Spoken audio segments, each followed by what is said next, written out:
Alright, we should be live. I'm gonna tweet about it. Yeah.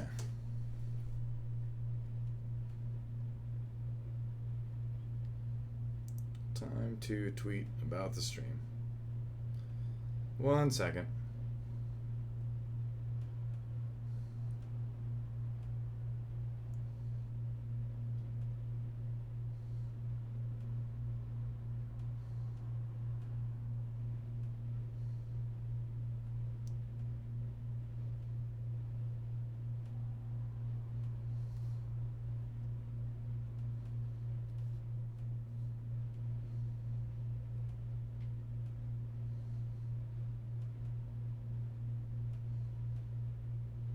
Bringing the joy to Monday night.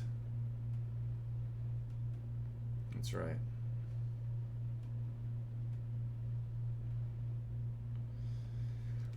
Alright, I think we should be good. Tweeted. I'm gonna like my own tweet. I've heard that if you like your own social media stuff, it like bumps it up. At least on Instagram anyway. I always like my Instagram post right away. I was told by somebody to do that.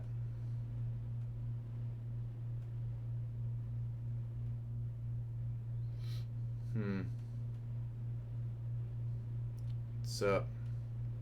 Oh man, they just announced that yeah, inControl had a blood clot in his lungs. Wow. Yeah, I was worried it'd be something like that because he had one in his leg, I think, like a year or two ago or something like that. Yeah, so he had that issue in the past too. That sucks. Like it's like I said on Twitter. I didn't plan on talking about this right away, but it's like I said on Twitter. Like he and I were never really very close. Like we always, knew each other. We just kind of like our esports circles never really crossed paths too much. We like met a couple times here and there over the years. Like I'd see him in the Blizzard arena because he'd be doing like StarCraft and I'd be doing Overwatch and all that. But we would chat about Warhammer sometimes online, like in like DMs and stuff like that. So I was talking to him just like a week ago, a week and a day ago, because I just bought a bunch of. I was inspired to finally start really playing 40K, so I bought. I'll show you down here.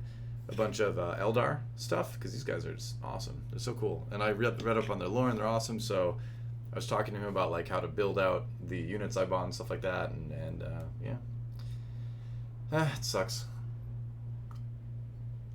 I don't know. Well, yeah. These are things I'm not great at talking about, but he was for however much I knew him, he was a pretty awesome guy. Oh, thanks for the sub, Emaxi as well. But yeah, I mean, he was always super nice when I met him and all that. And like I said, it's a lot worse for a lot of other people that were much closer. So I don't want to be, I don't want to try to like pretend we were like best friends or anything like that.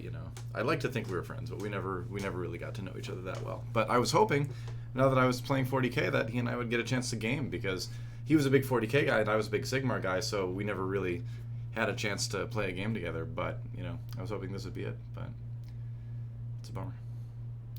Yeah. Anyway, let's move on. And I'll try to eventually, get this army together and win a couple 40K games for Geoff. Yeah. He never did like painting, though. I'm pretty sure he paid people to paint all of his miniatures. I know he paid people to paint some of them, but he wasn't really a painter. He was more of a, like, hardcore gamer. Like, he won a bunch of tournaments and stuff, and he was using that, like, dirty Custodes list with, like, the jet bikes and all that kind of stuff for a while. I think he switched to Chaos recently, but I know before that he was using like the really dirty like Custodes on jet bikes and Astra Militarum list. It was dirty. Geoff, come on, man. It was a good build. It's definitely a tournament winning build. Anyway, so we are going to today make some progress on a really, really beautiful sculpt of Knight Azeros, which is a cool model basically, this guy can be built one of two ways. He can be built with a bow, and then he's a different unit. I think he's called Knight Venator in that situation. But this guy fits in my army because he lets me re-roll hits. I think it's either re-roll hits or re-roll ones. I played so many 1,000-point games lately that I'm forgetting like what the stuff I only include in my 2,000-point games does. It's that bad. Let me just figure it out, because I don't want to say anything inaccurate on the internet. That would be terrible. Hold on. Let's see. Reroll hit rolls of 1 for any units within 10 inches. Yeah, so it's really good for things like the ballistas, because then you just end up hitting more often and stuff. Yeah. I said maybe it was once, but anyway.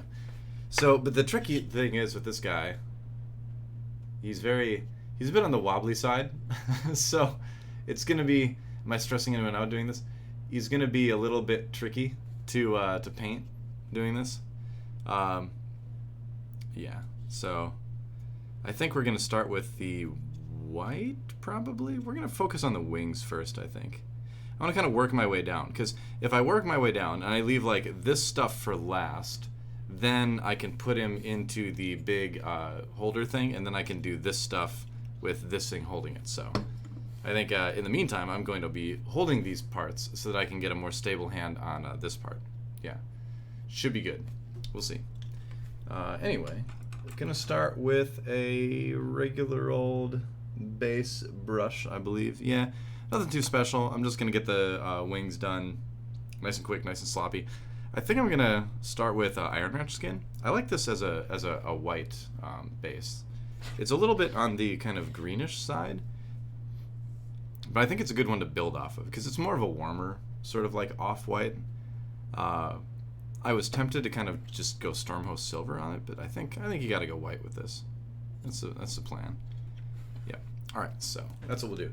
And it might be a little bit tricky, because the white doesn't go over black very nicely. So that might take some time, but we'll get it done. Not using contrast paints today. I don't think I'll be using contrast paints today. I love contrast paints, but I think for this particular guy, we're not gonna really need him. So anyway, yeah, I can start some Iron Ranch skin.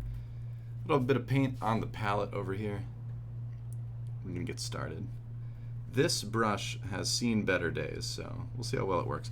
I don't need like a great brush, and like this stuff here, I can actually just kind of like, it's okay if I hit it with the paint, because I'm just gonna paint over that part anyway.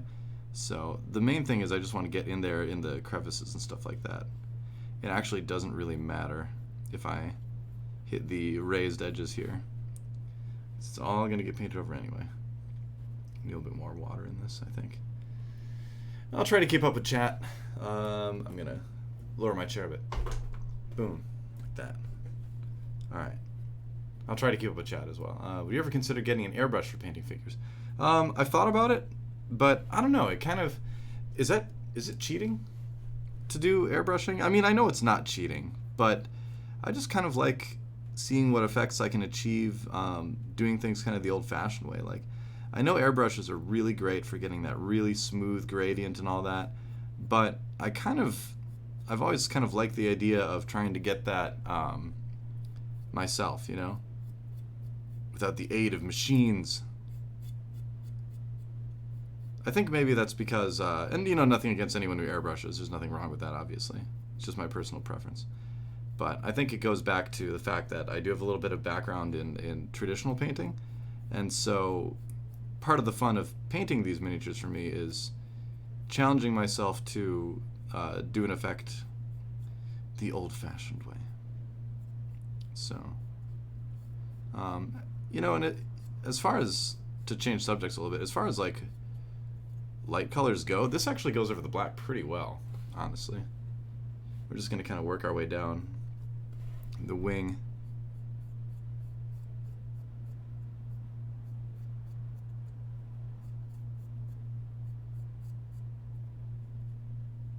Yeah. Man, Geoff was a funny guy.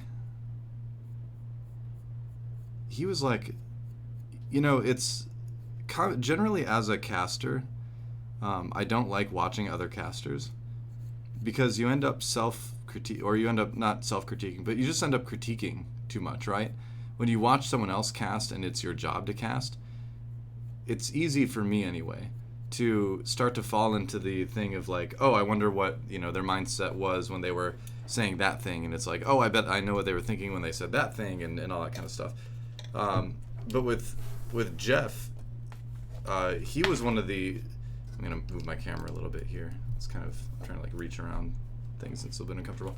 Geoff, though, honestly was like one of the few casters that I could just like watch and enjoy because he was always so funny, and like I knew I would just be entertained if I watched him, and I wouldn't have to like suddenly start like thinking about work stuff, caster stuff. I could just like watch his cast and just enjoy it, and that goes back to like way back when he started casting after he started playing less in StarCraft 2 at the pro level. But that's the thing that like I'll remember him most for, is just like how incredibly funny he was all the time. The guy's mind worked like 1 billion miles an hour, I swear. Trying to get that in the little crevasses there. It's tough.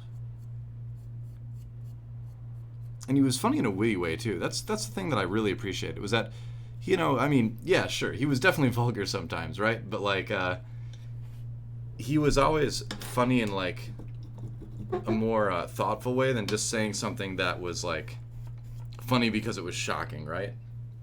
I mean, there was definitely some of that from him too, but like, he was mostly just funny by being like really clever and turning a situation like on its head in a way you wouldn't have thought of, which is what I think good comedians do. And I know he talked about wanting to do stand-up too, so I think if he would have done that, he would have done quite well. I would have gone to his shows anyway, if they were in LA.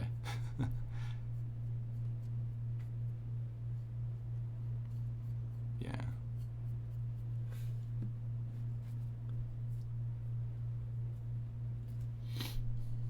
Yeah.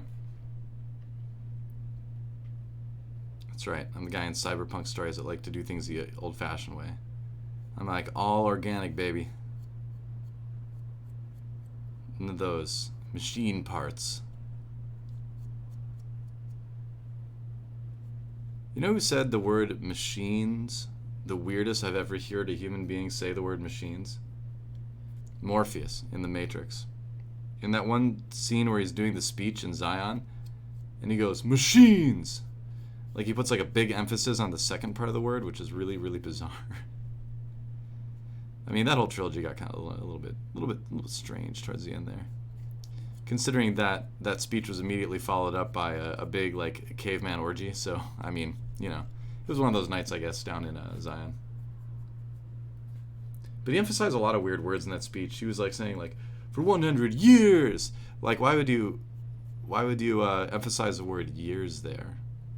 I mean, did someone think you were going to say a different unit of time, like minutes or something like that? That wouldn't be very impressive. You know that. Everyone knows that they've survived for at least 100 minutes.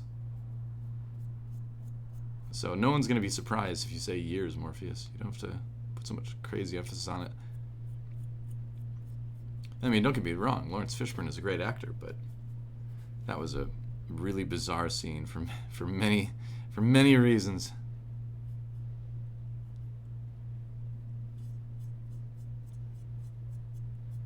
This is a difficult piece to paint. Alright, so that's one coat done. And now we're going to go on the other side. That actually, it's not, I don't know if you can quite see it. It's a little bit bright. Maybe I can do this kind of thing. I don't know. It's not quite like a clean coat, but we'll go in there and do a second one later. So, no worries. Yep. Yeah, the cave orgy scene, right? It was like, man becomes more primal in the future. Real deep, right? It's like the I'm 14 and This Is Deep subreddit, only it's a science fiction movie version. It's like, whoa, the more we are in the future, the more we are like our past. deep. Yeah, it's going to take a couple coats to do this. It always does. But you know, if you're not doing contrast paints, then you got to go back to what good old St. Duncan said, which is 2 thin coats. It genuinely does look really good if you do 2 thin coats.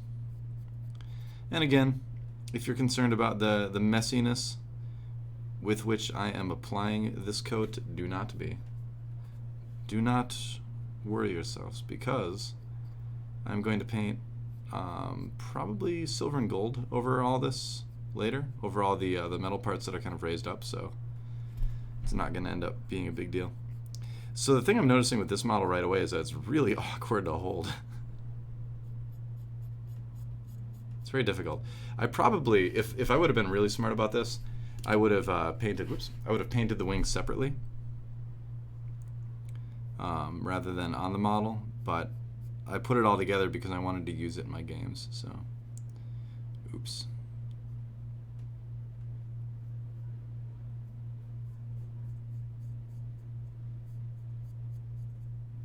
Alright.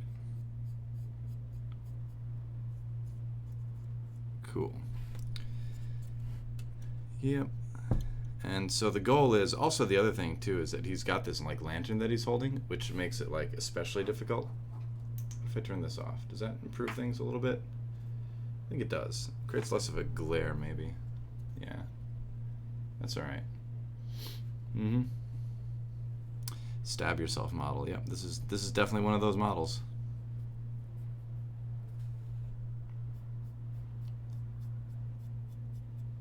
It's like a model where somebody thinks that I got into a fight with like a really aggressive cactus or something like that.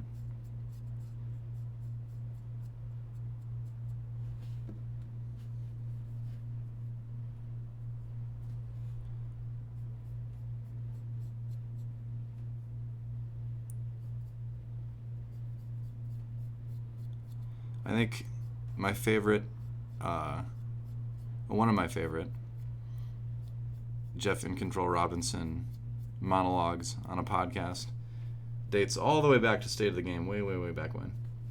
And there's 2 of them.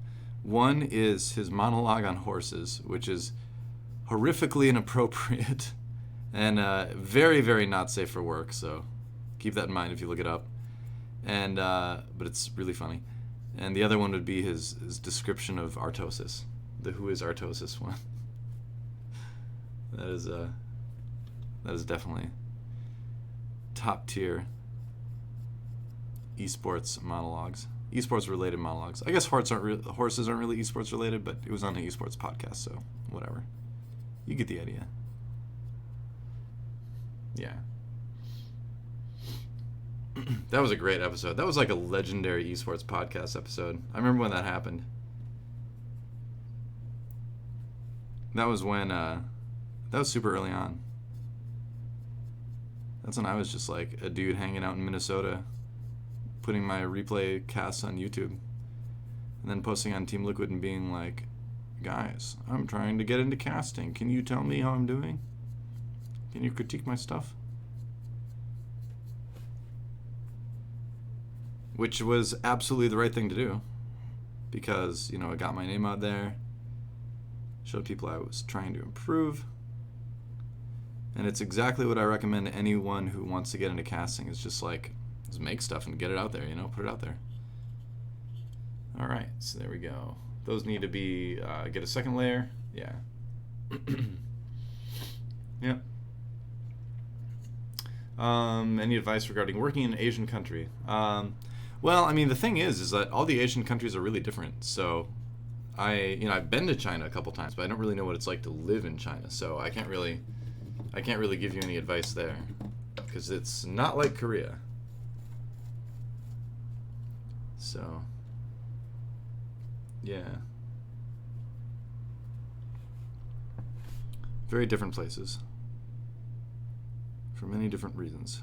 All right, I'm just gonna go ahead and do a second layer right away on this.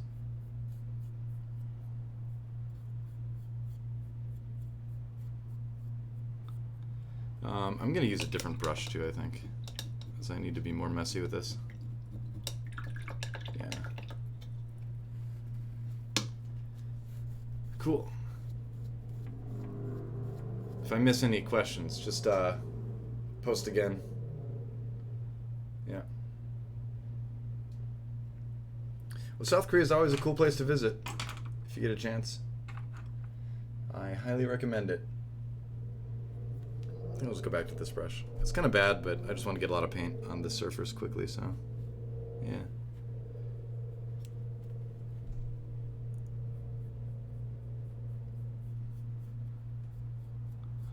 Who's excited about Sigma? New Overwatch hero. I can't tell you anything about him. What's kind of funny is that, like, the casters in the Overwatch League never leak anything. We've never leaked anything ever, as far as I know. But whenever there's leaks, they're always like, okay, we can show you guys this stuff, but please don't leak it. We're like, we never leak anything. You don't need to tell us that. But,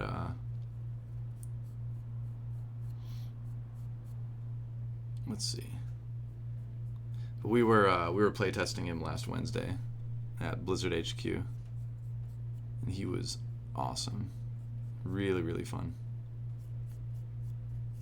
Really, I think, really difficult to, and you know, I'm no pro, so maybe I'm sure a pro can like master his abilities really quickly. But for me, it was like I played him for a round and I was like, huh, I need to actually like think harder when I'm playing this guy than I would with some of the other heroes in the game, which intrigued me. It got me more interested in the hero. There we go. That's nice and it's nice and even now on that. Sweet. Yeah. Sigma. Do I think 2 weeks is enough for a first-time visit to Korea? Yeah, for sure. Yeah, you can see a lot in 2 weeks. Spend some time in Seoul. Go down to Busan. Maybe see some East Coast stuff. Go over to Sokcho. Lots of beautiful hiking out there. That's another cool thing about Korea is that it's a small country, but there's a lot of variation in terms of like different areas and things like that. Oh, I should actually turn this there, so now I can paint in a more comfortable position. It'll still be on the camera. How about that? How about that for a painting stream? The thing I'm painting actually on the camera? What a revolution. That does not happen very often. Not on my stream. Yeah. Now Sigma's trailer was really cool. When they showed that to us, we were like, whoa, this is a different tone than a giant space gerbil. Or a regular sized space gerbil, I guess. In Hammond's case, his hamster ball is giant, but he's a regular sized gerbil. Actually, he does seem kind of big for a gerbil, doesn't he? Hamster, gerbil? Those are different animals, I guess. I've really offended some hamster and or gerbil lovers out there. That's okay, because that's the kind of edgy guy I am. Yeah. Department of Agriculture? Could be. I mean, I grew up in the country, so it could stand for that, I guess.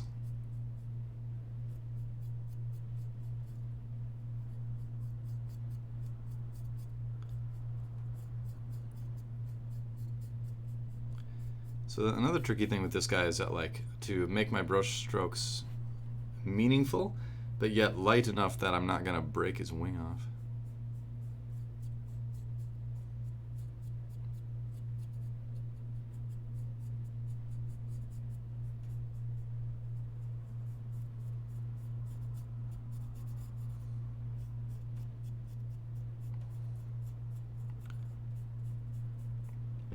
And like, as far as Sigma's backstory goes, I actually only know as much as you guys do. I only saw the trailer as well, so as far as the lore of Sigma, I'm like on the same level as you guys.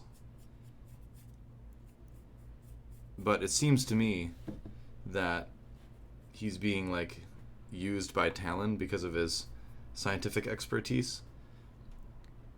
And I'm not sure if he's just like crazy because of his experiments, or if he's like partially crazy because of experiments and partially crazy because he's been brainwashed. Kind of like Widowmaker was, maybe. Either way, the fact that like Reaper and Doomfist are standing in front of him at the end of the trailer makes me think that he's like Talon involved. But honestly, I don't know. I've only seen the trailer.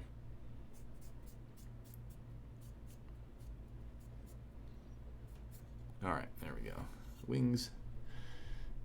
Doa, I really love esports. I would love to cast a bunch of games. I like the analytical aspect of game discussion while casting, like play-by-play. How do you focus on color versus play-by-play? It depends on the game, really. I mean, with Overwatch, usually there's a period of action that I cover, and then there's a period of kind of setup and like, well, teams are resetting, things like that, and that's when Monty does a lot of the breakdown of what we just saw. So for Overwatch, that's kind of the vibe. For League of Legends, it's a little bit different. For that one, it's a discussion. It was a discussion between him and I, breaking down different strategies. That was a lot of me like asking him leading questions to kind of like spur discussion points. And then when there was action, I would jump in and do, you know, the play-by-play for that as well. And then we'd have a play-by-play breakdown, you know, section after that as well. So, and it worked similarly for StarCraft too. But that's basically it. I mean, really, at the end of the day, it depends on the game you're doing. Gotta get in the crevasse. There we go.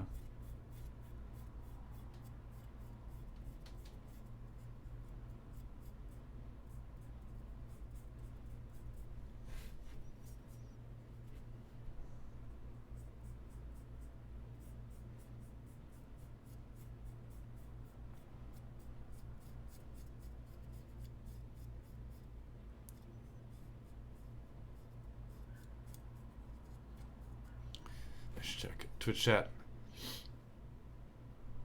It is fragile. Yeah, it is. Yep. Yeah. Yeah, it seems like Talon is using him.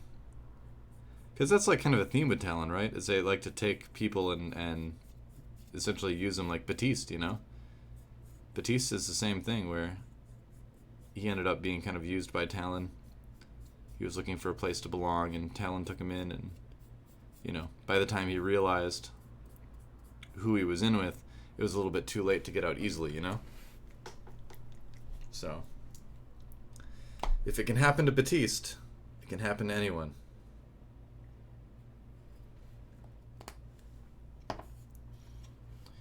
This is probably going to be like the most tedious part of the model, is just getting the wings done.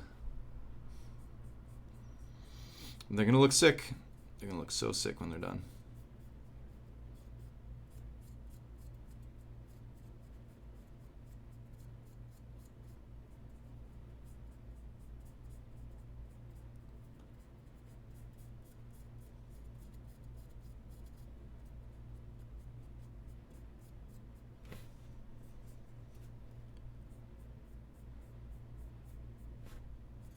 All right.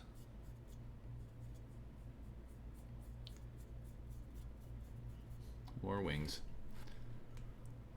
Ugh. Hey, what's up, Phoenix Sniper? How's it going, man? Yeah, it's a bit of a rough weekend. No doubt. Well, Stage 4 is starting on Thursday. That's definitely something to look forward to. 222, baby. The best kept secret in all of esports. No one could have possibly seen 222 coming. With how airtight that secret was, man. Who knew? Nobody knew. Except for Fissure and the rest of the league.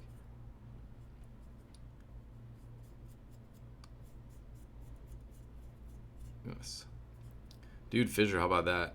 Getting one lasty limb before he He goes not so quietly into the post esports career night. Just leaking it on the stream. What a guy. I'm not saying I don't endorse it, but I found it a little bit amusing. A little bit amusing. Do I enjoy fighting games like Smash? I love Smash. Yeah. It wasn't just a leak in the wall. There was an entire fissure. Yes, that's I couldn't have said it better myself. Yep. I don't know, that whole thing just like like it kept leaking and leaking and leaking. And I've never seen something leaked like that many times before. It was truly a memorable announcement. Right down to the league itself leaking it the night before on the website. Yeah. Oh well, these things happen. We kept Sigma a secret up until the Team Mexico thing. Who knows how they got that screenshot?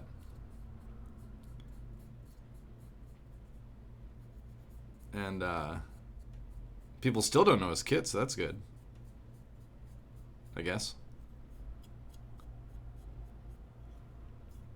It was fun seeing the Reddit science detectives trying to deduce it based on like the algorithms and things like that.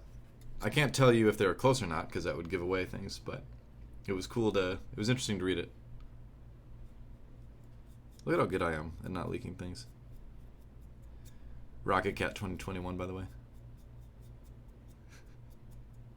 You only have to wait 2 more years. No, I don't know. Does anyone really want Rocket Cat in their game? I don't know. I mean, how many hyper-intelligent animals can you fit in one FPS anyway? Unless the entire FPS is about hyper-intelligent animals. I don't know. Yep, am I allowed to say whether or not if some of the rumors before Stage 3 of the 222 is being considered were true? If not, I probably shouldn't say. I can't really go into the whole process, mostly because I wasn't there for much of the process, so for much of the decision to lead up to 222 and all that, so I don't want to say anything without knowing something for sure, obviously. Imagine that in this day and age. But I do know, and I can share, and people have shared this before, that the majority of the teams did vote in favor of 222, which made me feel a lot better about the whole thing, because I was like, not super keen on putting it in just for Stage 4.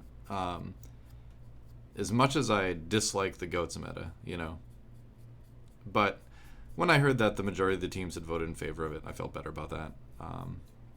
Because I feel 2 ways about it. One, it's difficult to implement such a big change so late in the competitive season.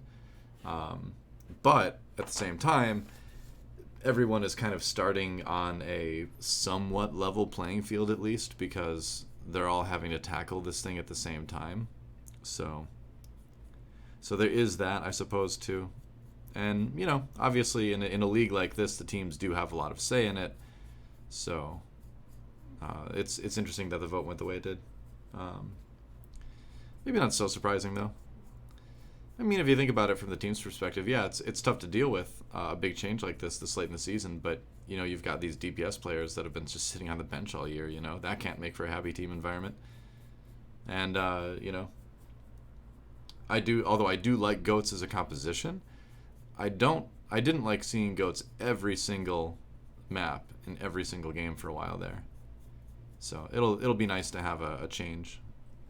And I do believe that one of the reasons we saw such a big meta shift in Stage 3 was because the teams knew that 222 was coming. I think the meta would have shifted anyway. I think Sombra would have seen a lot more use anyway. So I'm not saying that the meta shift was 100% because of the knowledge that 222 is coming, but I do believe that it changed as drastically as it did because 222 is coming, and teams were just trying things and experimenting with things, because they knew they were going to need to change things up anyway. So, yeah. Anyway, that's what and I think 222 is great. For the record, I am absolutely 100% pro 222. I think and my biggest reason is that I think it's the healthiest thing for Overwatch in the long term, too. I think the biggest thing that stands out for me is that and I think this is like the really cool thing, is that when you have 222 like that, when you have that role lock, then what it does is, as a dev, I would imagine it would let you design individual heroes to be stronger, because you don't need to worry about, is this hero going to be too strong now because they could be put with 3 other heroes of the same role, because people can stack that role. Do I have to make this hero individually weaker? And I just think that sounds fun from a gameplay perspective. Just as someone who enjoys playing Overwatch, I want to feel powerful, no matter what hero I'm playing. I want to feel like I can have a big impact in the game. And so the fact that maybe now, you can make people better at certain things in a more specialized way opens up the design space a little bit. I'm not a game designer, but that's just kind of like my own personal kind of thought process on 222.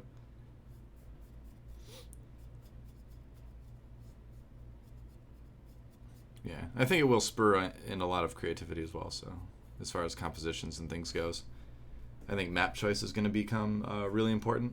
I think specialists are going to become really important.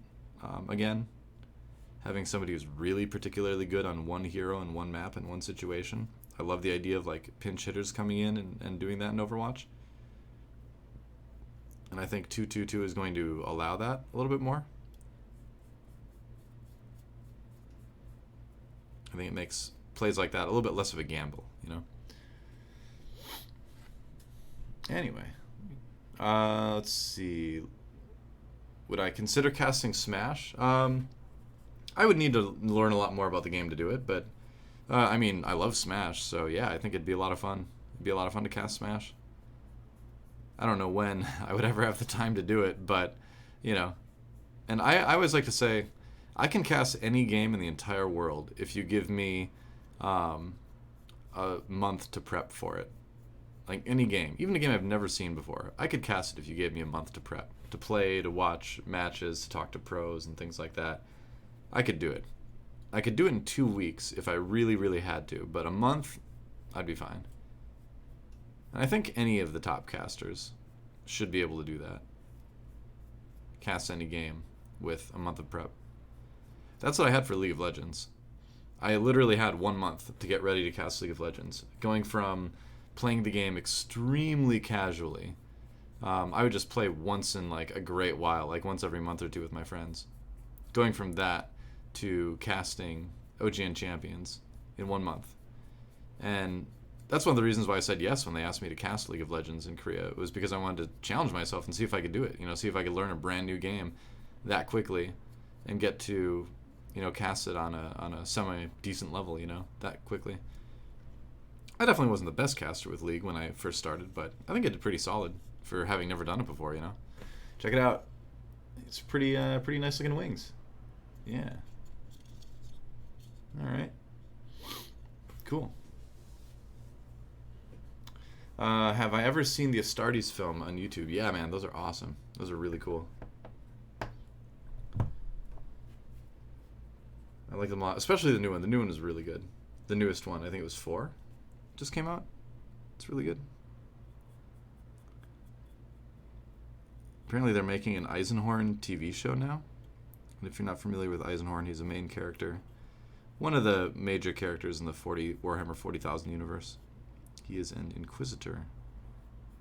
And I personally don't know really much about the character because I haven't read any of his books yet. But I know some of the books, if not all the books, are written by Dan Abnett. And he's such a good author, so if he's involved, that gives me confidence. I'm going to go ahead and do the top tassel thing white as well.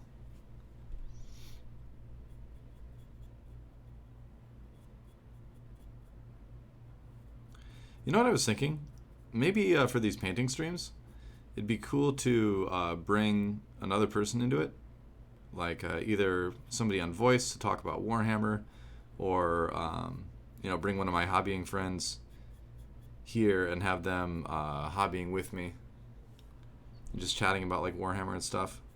Make this kind of more of a podcast. I don't know. That might be kind of neat. Homebrew successor chapter of the Imperial Fist. Cool. Imperial Fists are always sick. Yeah. Did I ever catch a game called Nosgoth? No, I never played it. Never heard of it. No. I remember Shoot Mania. Does anyone else remember Shoot Mania? That was a game. I didn't cast it, but we supported it back at the good old IGN Pro League. I'm doing that thing where I keep my eyes open too long while I'm painting and they're getting watery. Oops.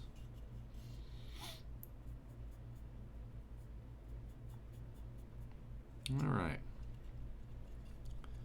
So I'm eventually going to use the same color for these banners or whatever, but not right now. I guess I could do these pieces too here. Might have to come in and fix these later.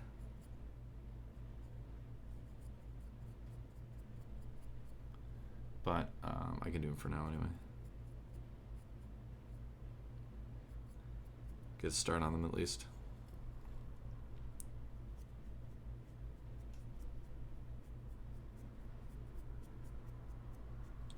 It's kind of fun. It's going to be kind of fun with this guy because I've been painting a lot of things lately where I've been going really fast and challenging myself with speed. But this guy I'm not going to go speedy on at all. This is one of those models that I consider to be kind of like a pillar model in my army. It's one of the I forget what the term they like to use is. But I want it to look really good, is what I'm saying.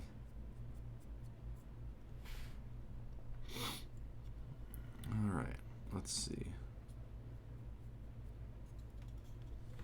There. I'm going to go back and hit that crest again a little bit. I don't know how well it's coming through on the stream, how big of a difference the second coat is making, but it does make a big difference. Hopefully you can kind of notice it.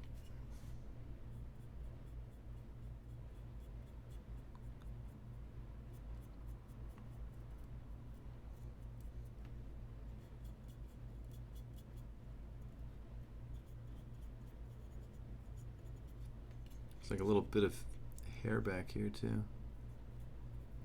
I'll just paint that white too. Paint it all white. Why not? There we go. All right. 1 second.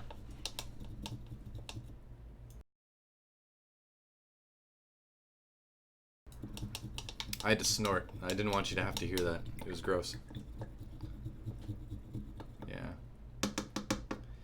Demon Prince Mortarion? Yeah, I suppose it's similar. It's a winged character. But no, this is the Knight Azeros. The picture of it is down in the lower left. It's a support unit for the Stormcast Eternals, rather.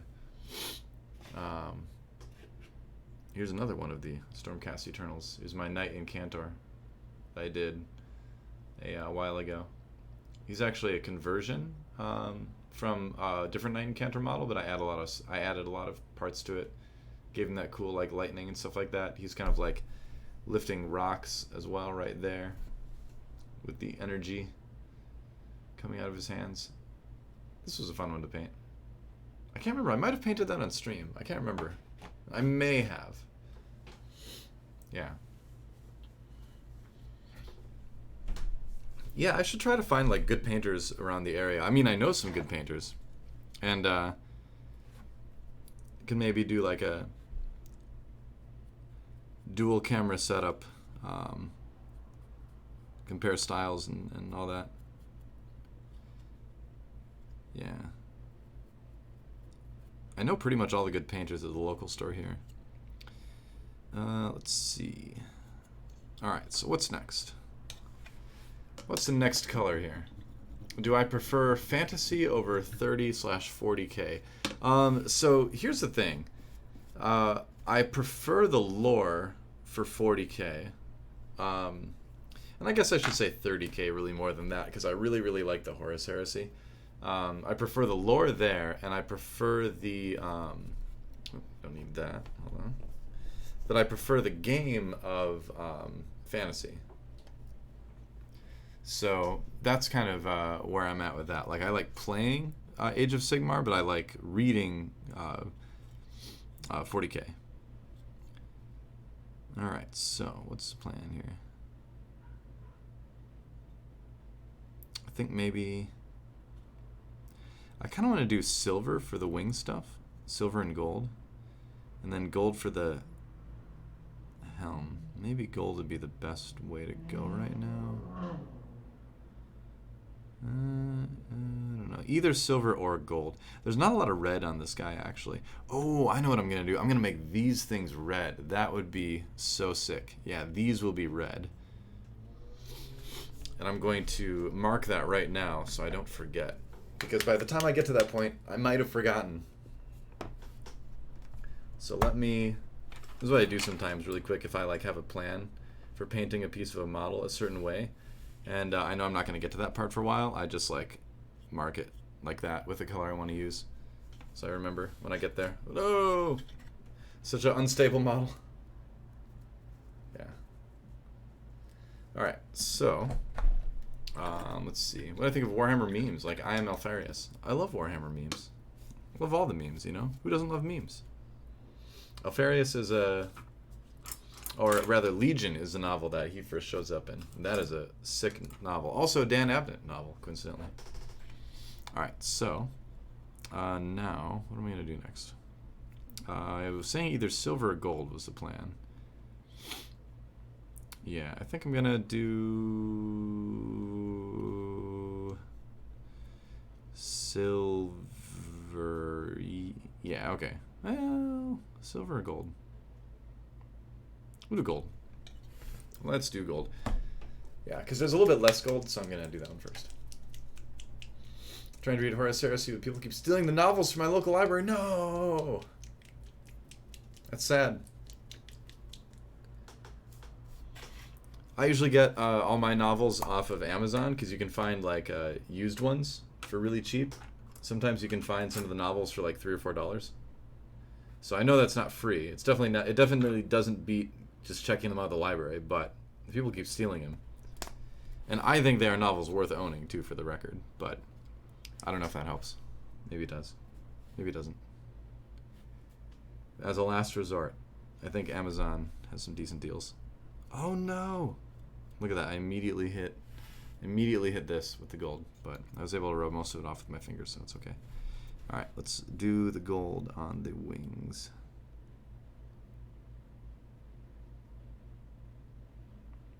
So here's where I'm going to start to try to be a bit on the careful side. You know, I really should have painted over all of this with the white. It would have made it a lot easier to put the gold on, honestly. But at the end of the day, I kind of like this gold to be a little bit darker. So it's actually fine. I'm going to hit the high surfaces first. And then start to work on some of the sides, maybe. Let's see.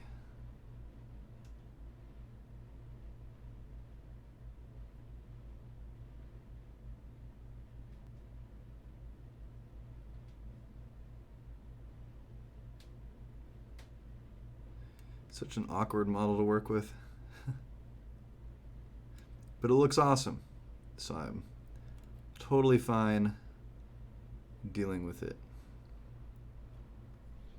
Alright, there's that. And it's going to look so sick when it's done.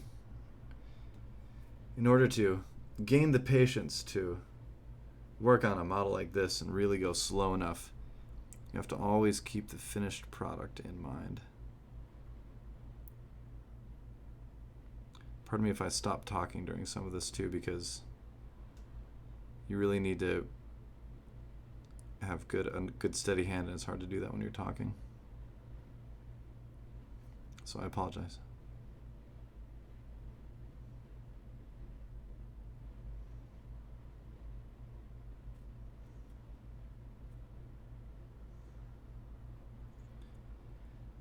Everybody see the Tom Hanks as Mr. Rogers trailer? I don't know how I feel about that. I mean, Tom Hanks is a great actor, no doubt. Oh, glad you like the streams. Bebop. I mean, Tom Hanks is a great actor. All right, he's awesome. But the thing is that it just, him being Mr. Rogers, like, nobody can be Mr. Rogers except for Mr. Rogers. I think if anyone tries to be Mr. Rogers, even if you're Tom Hanks, it just looks like a Saturday Night Live skit of Tom Hanks pretending to be Mr. Rogers. And I'm not trying to insult Tom Hanks here. Like I said, he's a magnificent actor. And I mean, you can tell just from the trailer how much work he put in to trying to get the mannerisms and the vocal qualities and stuff like that as exact as possible.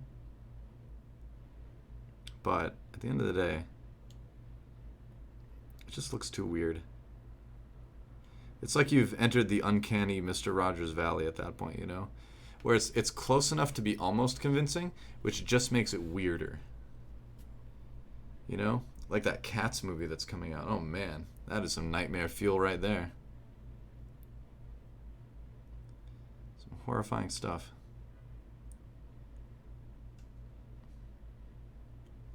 Like, Tim Burton sees that trailer and he's probably like, man, I only wish I could make something that looked that weird.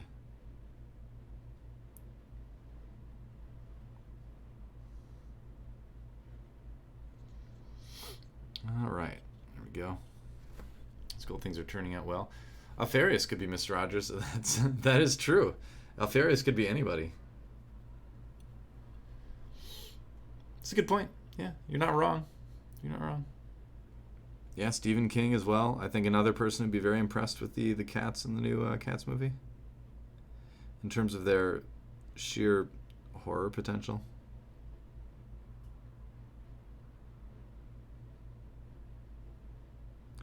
Like, who makes those decisions, by the way? Like, who says, we're going to make a Cats musical, but we're going to make the cats look like mostly real people, like more real than the cats on the Broadway play. The cats on the Broadway play look creepy, but they look far enough away from humanity to be, you know, accepted as a character, right? Whereas the cats in that, they're like, we're going to make them look mostly like people, but just like really hairy people. Kind of like werewolves, sort of. But we're going to make them small, too. So it's going to be kind of like a Honey, I Shrunk the Werewolf kind of situation. But they're going to sing. We're going to put famous people in them. And that's the worst. When they put, like, famous people in those musicals, because you know it's them. You can tell it's them. But they look like that. And you're like, that is the weirdest Gandalf has ever looked. It's not an inspiring sight, is it? And these pieces are turning out pretty well. It's kind of neat. Yeah. Hugh Jackman does musicals. So there you go. If the Wolverine can do musicals, anyone can. He's great, actually. He's awesome. Hugh Jackman is a fantastic singer and dancer. But even he would have looked weird as hell as a cat. Looks fine as a Wolverine, but not a cat.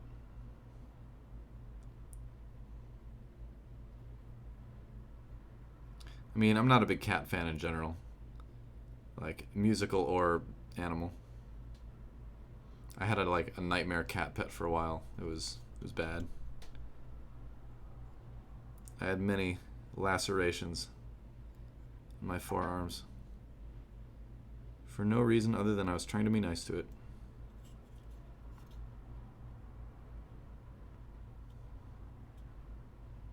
Alright, so let's see.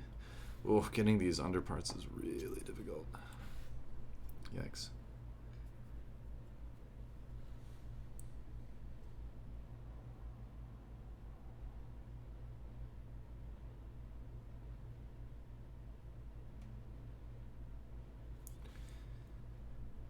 Okay, let's see. Yeah. Gaston? I don't know what degree Hugh Jackman has. Degree in excellence. Probably. If I had to guess.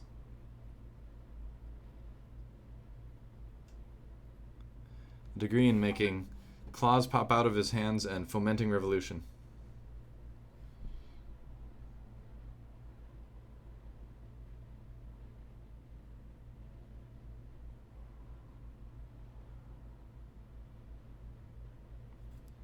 Painting the sides of these gold pieces is challenging.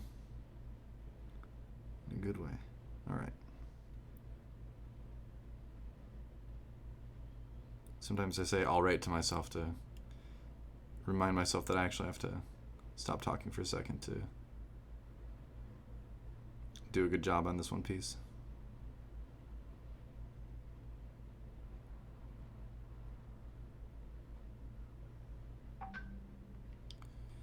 Oh man, do I have to mute WhatsApp? You guys are probably hearing all that, huh? I'll mute it in a second. Sorry.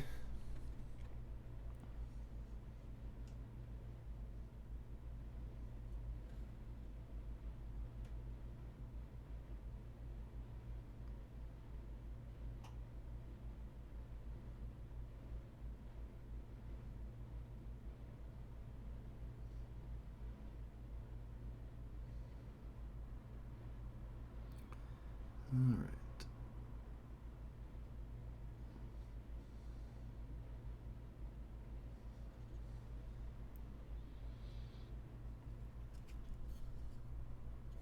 Cool.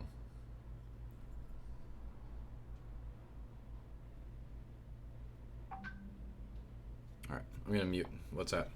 1 second. Un momento. Un momento. Hanbun. Katayu Juseo. Alright. Closing WhatsApp. And closing Kakao Talk. There we go. Should be good. I'll reply to those people later. I have enough self-control to put aside social media and messaging for just 1 or 2 hours to engage in pretty much social media and talking to people. So, you know, 6 of one, half a dozen of the other. You get it. I get it.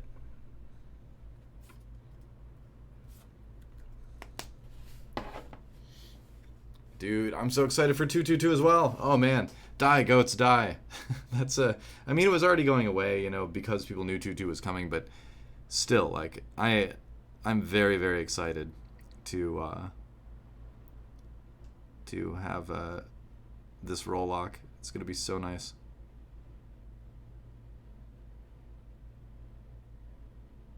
I think one of the great things about this too, from the Overwatch League perspective, is that it's going to allow teams to differentiate themselves more, to, you know, set themselves apart from other teams in how they play. Because, you know, a team like Shanghai is going to run a lot of Pharah because Ding is just like a Pharah god and all this kind of stuff. But other teams, you know, are not so blessed in the Pharah playing department, so they're going to have to find different ways to excel, you know? Maybe another team is just a really, really good, you know, bunker comp team or a good dive team or something like that, you know? Obviously, strategies are influenced by the map, but I think 2-2-2 is going to allow us to see more individuality among the teams, you know?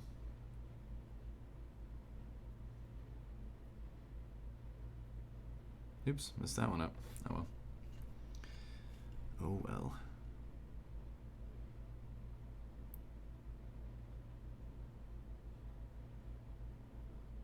A lot of times I'll paint something and then I'll on stream and then I'll go back later and fix a lot of it.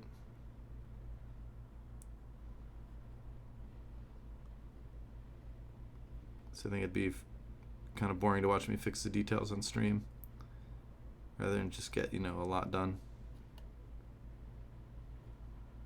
on the model itself. Make some progress, you know. All right, but there we go.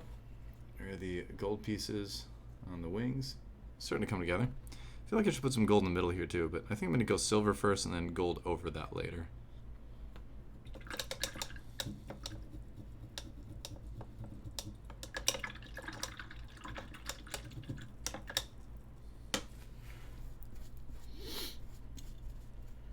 Yeah.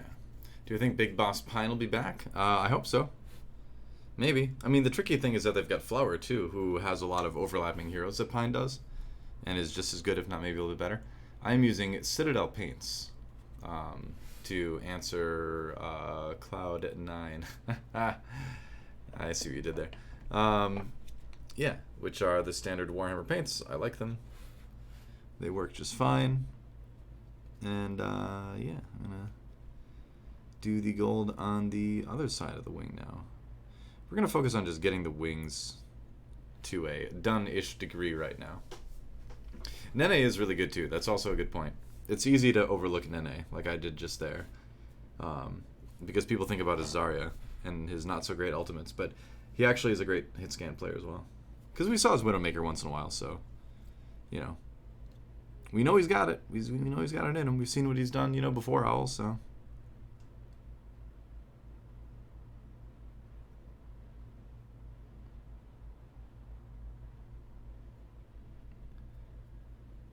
Another golden flamey thing.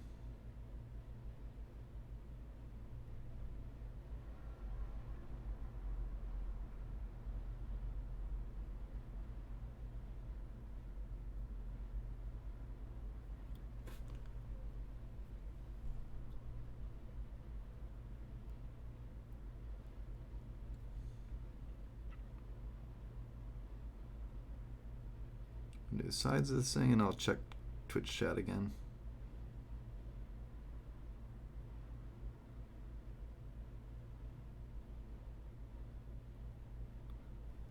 Hopefully you can kind of see that.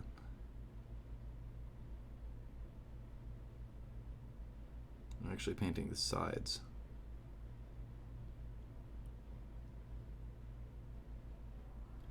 These little pieces. Little flame things.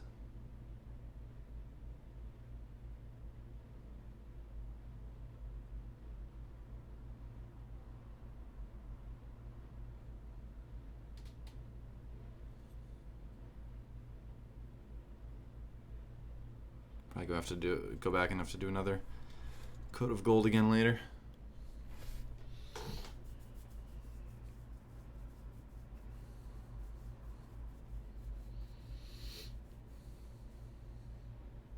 It is super fun.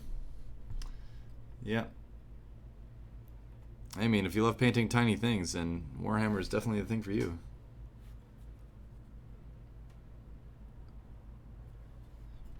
It's fun because it's so, you know, mindful. To put a lot of work into doing a good job. A very minuscule little level, you know.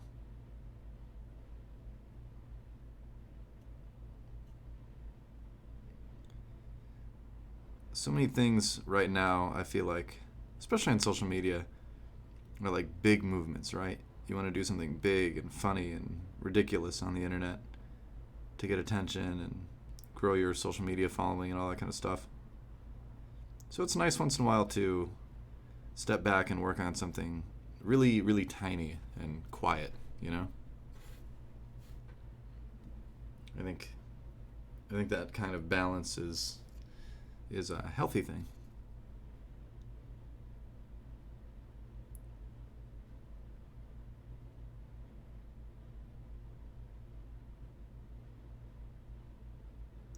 Because, I mean, honestly, I do social media because I have to, you know? I don't, it's one of those things that I kind of need to do for my career, marketing-wise, you know? Make sure you wash your brush a good amount of times, too. Because I don't care about likes. I don't really care about my follower count. But people who might hire me care about my follower counts, so that's why I have to try to grow it. I enjoy interacting with you guys. I enjoy streaming, you know, chatting with people. But I've never really felt the, like, need for attention, you know? Which is probably one of the reasons why I don't make as much content as other people. I'm not saying those people are people that, like, just need attention, but I'm just saying that, like, I kind of like to keep to myself when I'm not in front of the camera lately. This doesn't count, though. This is fun. Man, it's hard to get in there with that little angle.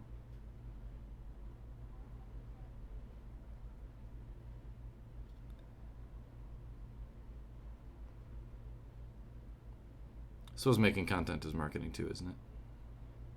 So maybe I should be doing more of that. All right, let's see. Other wing. All right. I'm Doran Martell. I mean, I'm chilled, but I don't have gout rather, so I don't know.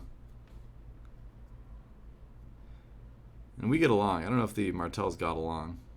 Clearly, it doesn't seem like they did. Oberyn was out there making content, though. That's for sure.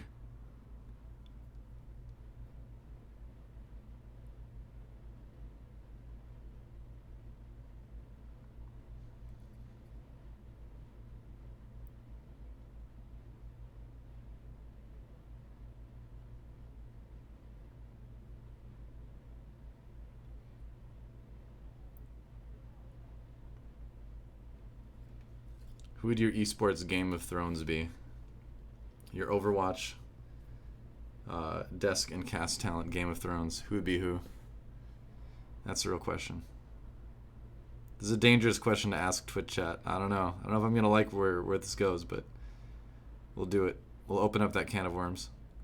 We have to find some way to have fun with Game of Thrones, right? Because the show sure wants us to not have any fun with Game of Thrones anymore. Because it's terrible.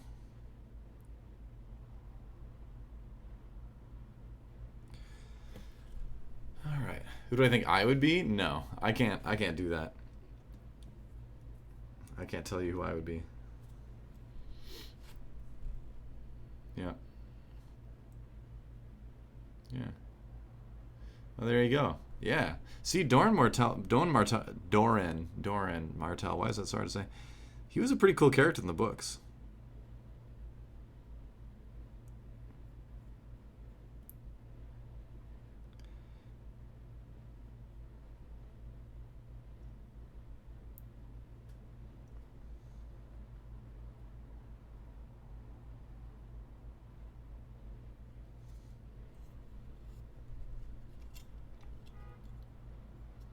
I don't know if, like, Monty's not really the Viper, though, you know? It's not like he hides and ambushes people. He's like, yo, I'm a Viper, I'm coming at ya.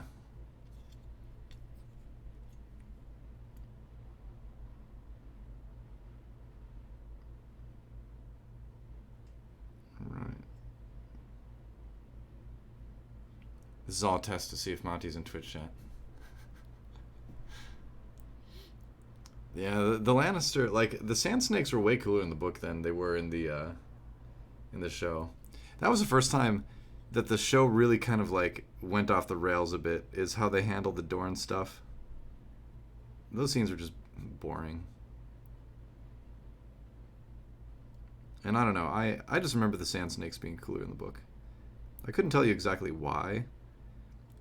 I just remember being disappointed. The whole Dorn thing in the show kind of felt like the writers were like, well, we have to have Dorn, I guess. So, but we can't have the entire Dorn plot because it's way too big. So, what are we going to do? And they're like, well, let's put the sand snakes in them, but just make them kind of sexy but annoying. And they're like, all right, I think that's good for HBO. And then they did it. Mission accomplished.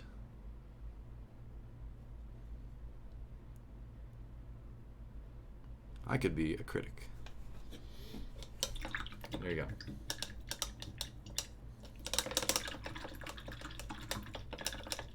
Yeah, there you go.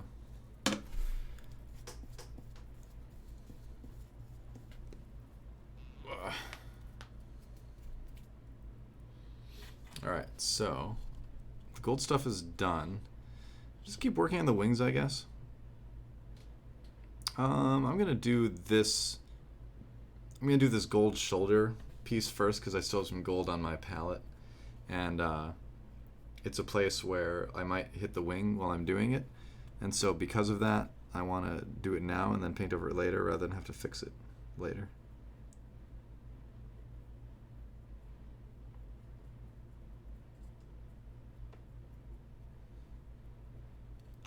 Difficult angle to get in on, though.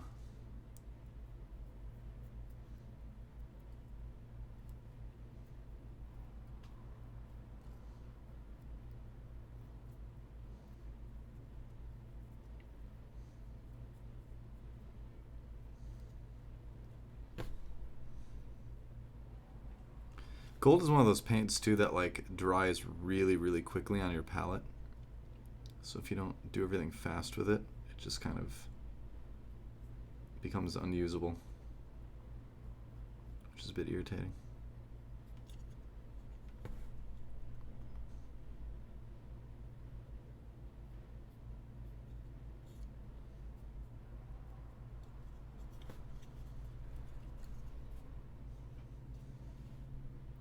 It also ruins your brushes faster too.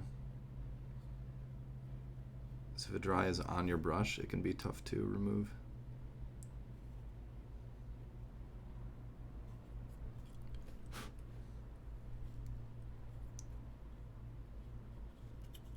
I feel like at some point I'm gonna definitely break this model. It's so fragile.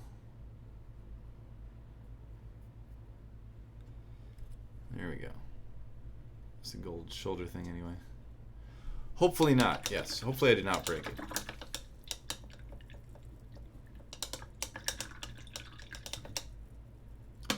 Yeah. Yeah, that's the other thing. Yeah, Arthur Dane fought with that big, like, huge sword in the books, right? Not in the show, though. Last time I saw a stream was when I was in Korea. You haven't watched my stream for like 2 years? That's disappointing. That is a bummer. Let's see. What color should I use? I really like this one. The Granite Steel. It's kind of like a blue steel. Blue steel. Yeah. There it was. You're welcome. I didn't purse my lips enough. There. But it is. It is kind of a blue steel. See? Get out of the way, model. I don't know if you can kind of see it, but yeah. So I'm going to use this as the base for some of the wing stuff, because I think it'd be cool to have something a little bit different than some of the other models, because I've gone all gold and black in the other models. And I think this one I can actually be a little bit more avant-garde with, if you will. And go for something a bit different. Man, it's a nice looking color, and it goes on so smooth too. That's another reason I just love using it. I mean, look at that color. That's great. I don't know if you can quite see it, but it's awesome. Just a tiny, tiny bit of water. You don't need much water at all, the metallics. Sometimes none at all. All right, and so now to try to get it on there in a smooth way.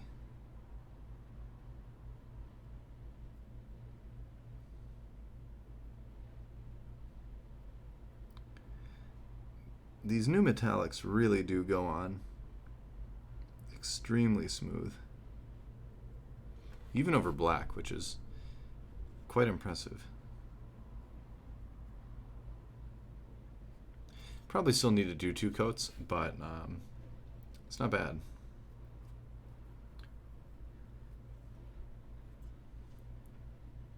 For a first coat, it's pretty good.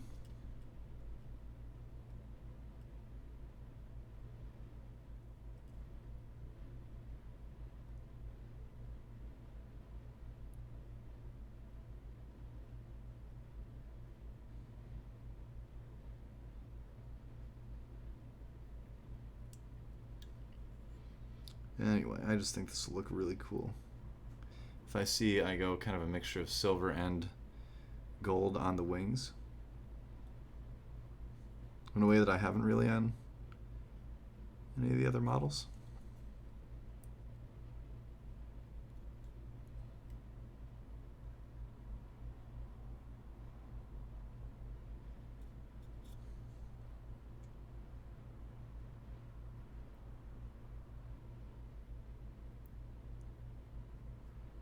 Yeah, looking back on this, I really should have just painted everything white on the wing and then just gone over it. So silver would have gone over it a little bit better than over black.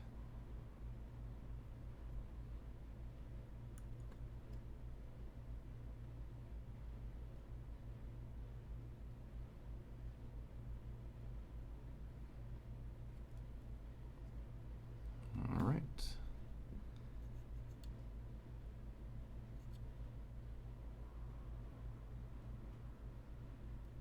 Yeah, I'm really liking this. This is one of the brand new colors, actually, that came out just a few weeks ago. It is absolutely fantastic.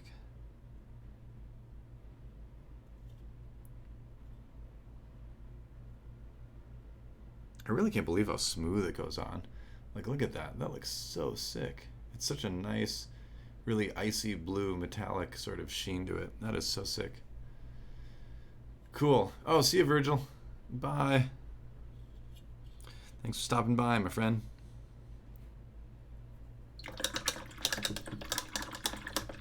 Does that uptime thing work? I don't know.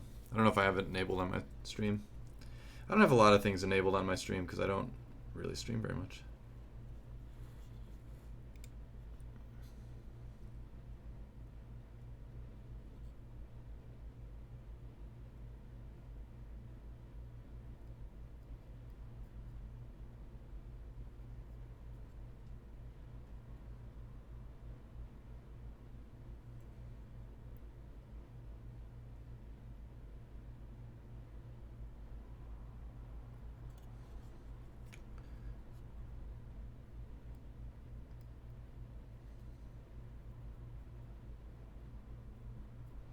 I think the silver is where the model is going to start to really come together as far as the wings are concerned.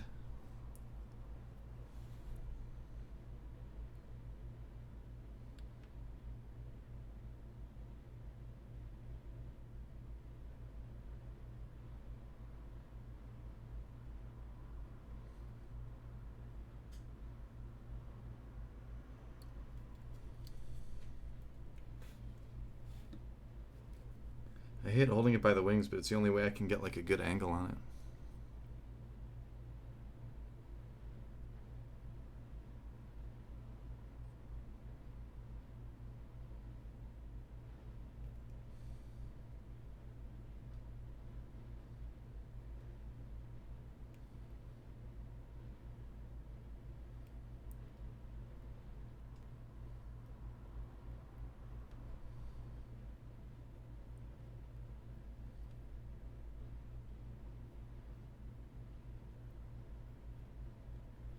It's a very satisfying part of the model to paint. Hey, what's up? How's it going, Nicole? How are you doing? Or Nicole Renee. It's 2 first names, so I don't know. I don't know which one is your first name. Maybe it's both.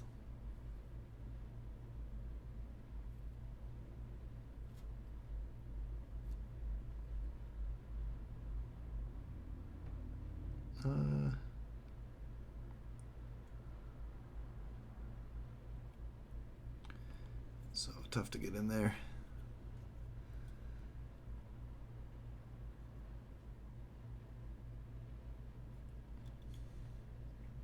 All right.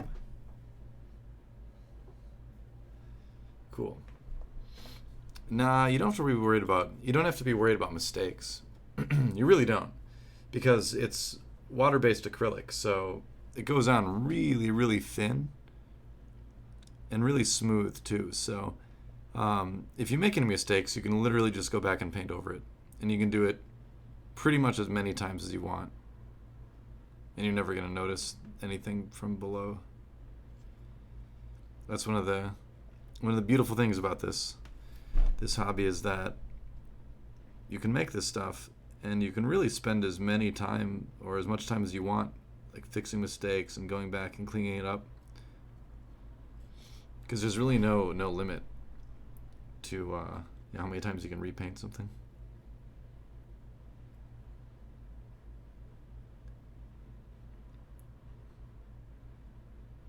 Just going back and tidying up this line here.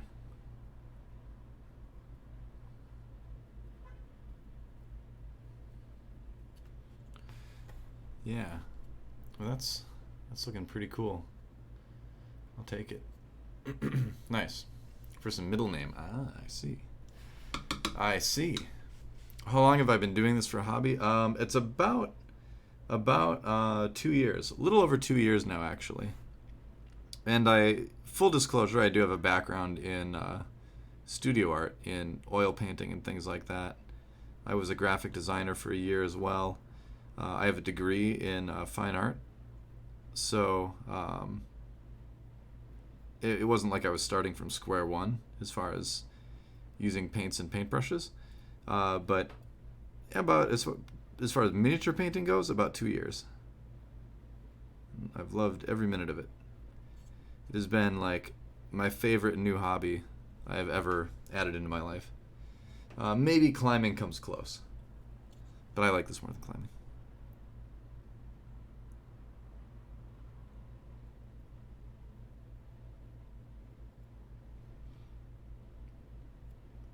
Trying to paint the little backpack part here now. I'm gonna go ahead and make this silver as well, and then I'll go in and do gold accents later.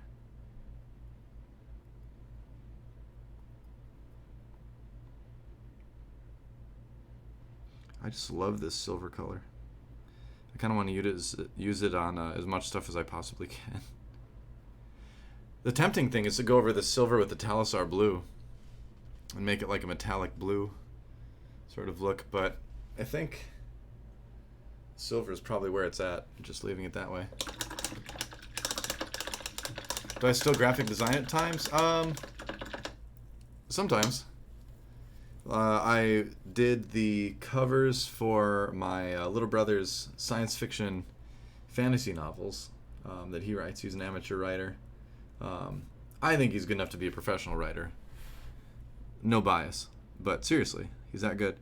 But those were like digital paintings that I did for the book covers, but I did all the typesetting and stuff, so I suppose it's like a little bit of graphic design in there. I still certainly use the skills I learned as a graphic designer to, Photoshop dank memes. Obviously. Things like photoshopping Sideshow into Led Zeppelin and stuff like that. So, every month when I pay that student loan, I'm like, money well spent.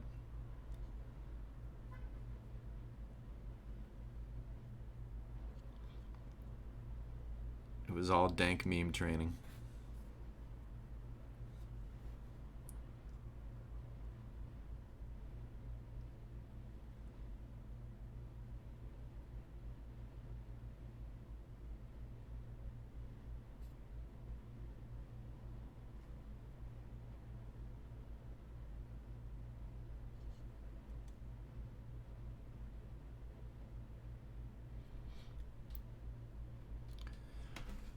Ugh. Yeah. Well, that's the primary use of Photoshop, is the dank memes. I went to, in, non-meme related, maybe meme related things.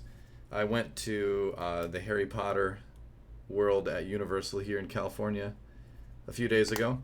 It was awesome. Like the sets were just incredible.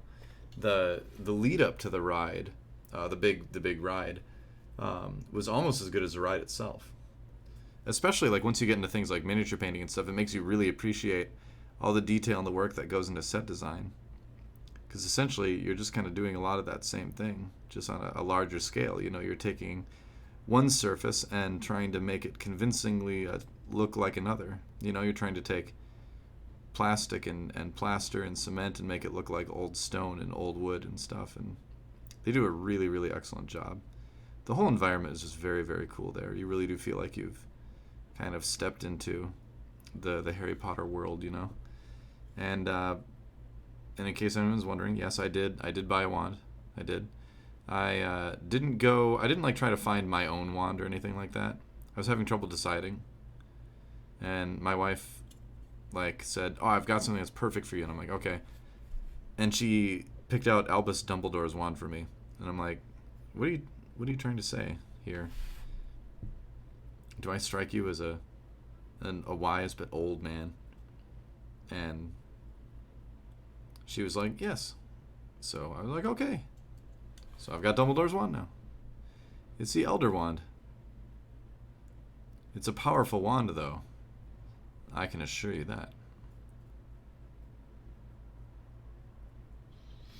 Twitch chat. I did.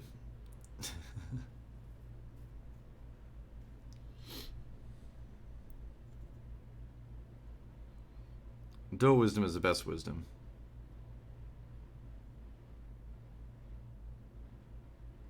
Because it comes without any attitude. Except that I'm right and you're all wrong. But other than that, no attitude at all. Completely filled with humility. Alright. Do the other side of the wing. That's looking pretty cool on the back, actually. Check that out. Neat. I feel like we've already made a lot of progress just in the short time I've been streaming.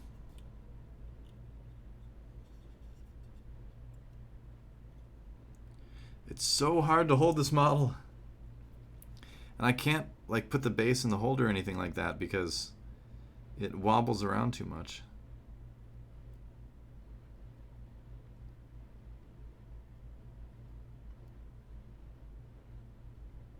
It's okay though.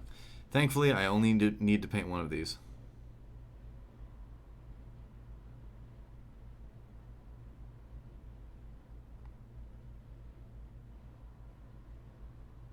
It's definitely a challenge though.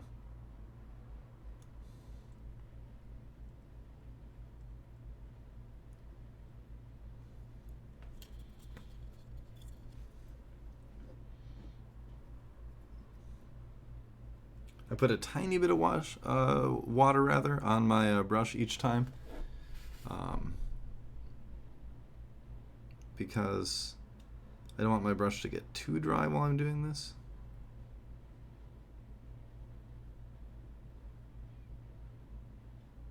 Because it would kind of ruin the brush, so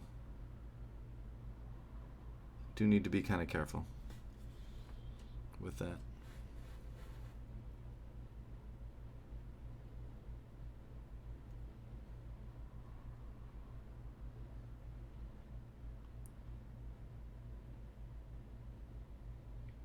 Anyway, yeah, went out to Harry Potter World over the break. Went to Joshua Tree National Park overnight, which is a totally awesome place. If you're in California, definitely go see Joshua Tree at some point.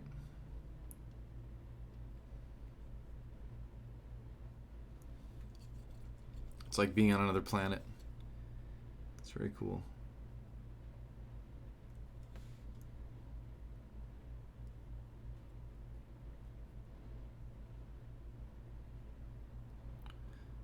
All right, and I think that about does it for that wing.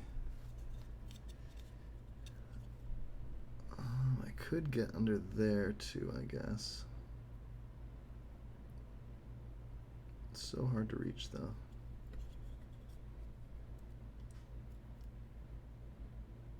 Alright, there we go. Cool. Did you find out what my wand was on Pottermore? Yeah, I did. It was rowan wood with a dragon's heart string, medium tensile strength, and like 13 inches, I think.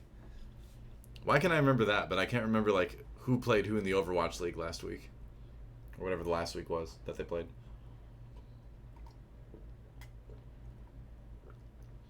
I swear, like, my brain's, like, priority in terms of, like, memorizing things is so strange. Anything related to, like, fantasy lore or something like that, straight to the top, like, fastest access, SSD memory, million miles an hour. Anything, like, statistics or, you know, math or names is just, like, old 3200 RPM hard drive, like in the basement. Yeah. All right, so I'm pretty happy with the wings actually. As far as like the base coat goes, just getting the base coat on there, as you can see. Trying to hold it kind of steady for you. Pretty satisfied with that. For a start, anyway. Yeah, that's cool. All right. So it's going to be a lot more gold from here on out.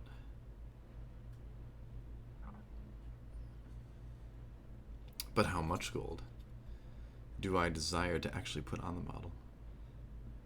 That's the question. Yeah. Got some red here too, I think. Trying to decide what colors I need to do first.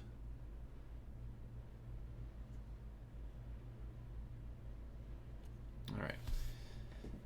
Yeah, I think I'll go for the gold next. Yeah, I should be able to do that. And for that, I might need to move to a smaller brush, actually. I think I might have to do the,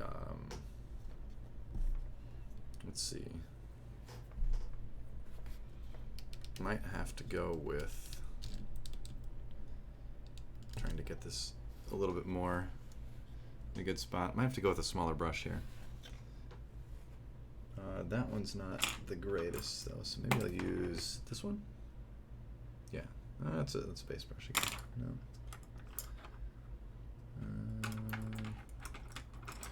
Don't use anything that small. Can use this one. So I need to do some of the smaller details here. This is a brand new brush, so there we go. All right, got that off there. All right.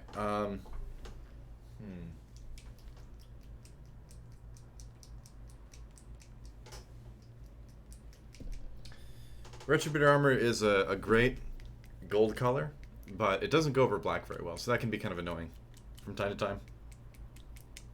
Always got to shake the paint. So you definitely have to really shake up the metallic ones, because basically there's like metal flakes in a base color, and so if you don't shake it, it kind of settles a little bit, and then it'll come out not looking right.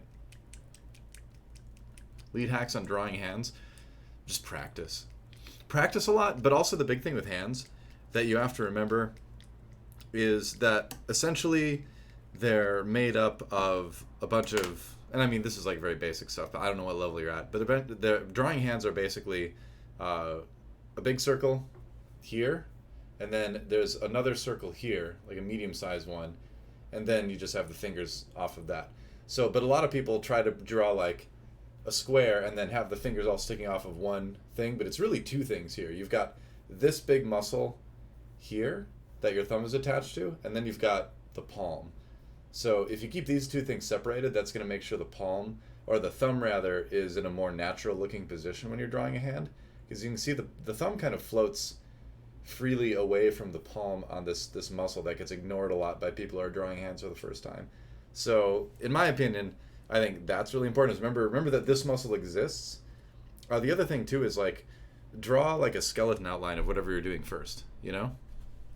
Yeah, and like I said, that's pretty basic stuff, but that's what you want to start with, and then it's just a matter of like tons and tons and tons of practice. Life drawing, which is the drawing of human beings, is the most difficult thing to draw, I think. I don't think there's anything out there that's tougher than drawing humans. Let's see. So, time for more gold with a brand new brush. So I'm going to do the little part up here.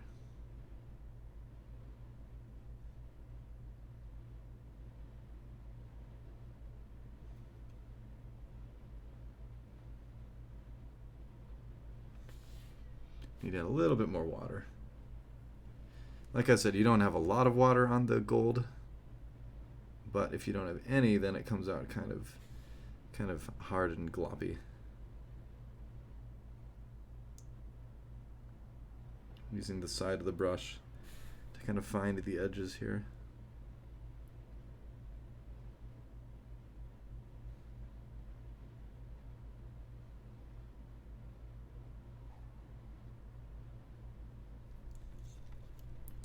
And if you feel like your brush is drying out, it probably is, and that means you need to either put some water on it or wash it.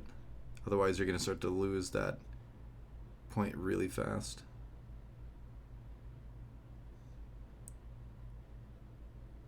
So don't ignore that feeling.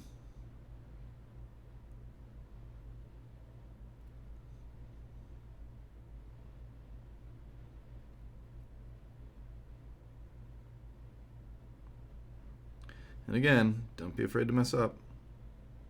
It's perfectly fine. It's water-based acrylic. You can always paint over it.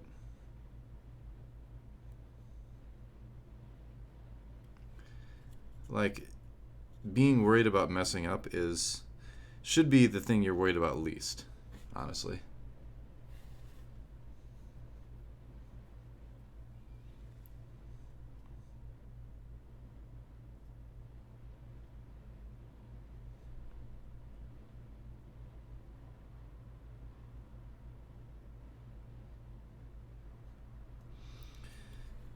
Let's see. So, I'm debating right now if I should put more gold and do the whole like half helm in gold. I think I probably should. Yeah, I want to do this little part first though.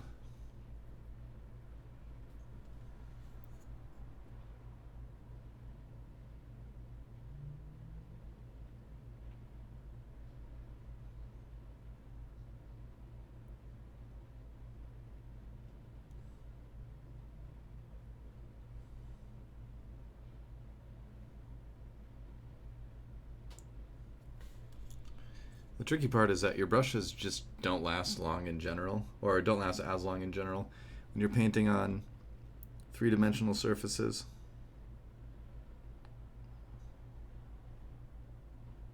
Like this. So I feel like when you're doing miniature painting, honestly your first priority should be making sure your brush is going to last a long time.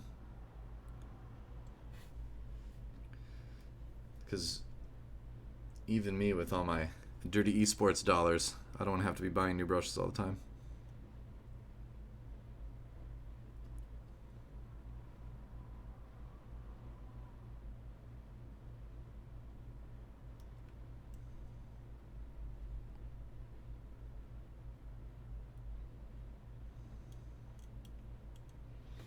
And it is a challenge getting this piece done right here.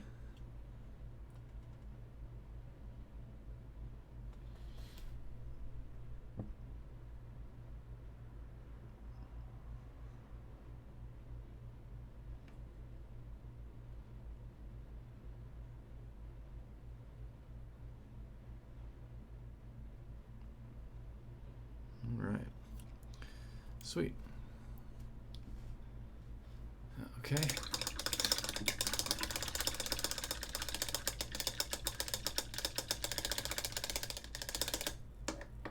Give that a battle wound? I don't know. I don't think this guy needs any battle wounds. He's good. I'm going to keep this brush separate because it's in really great shape. So I don't want to mess it up. Yeah. Yep, just beat the devil out of it, right? Gotta wash off that brush Bob Ross style.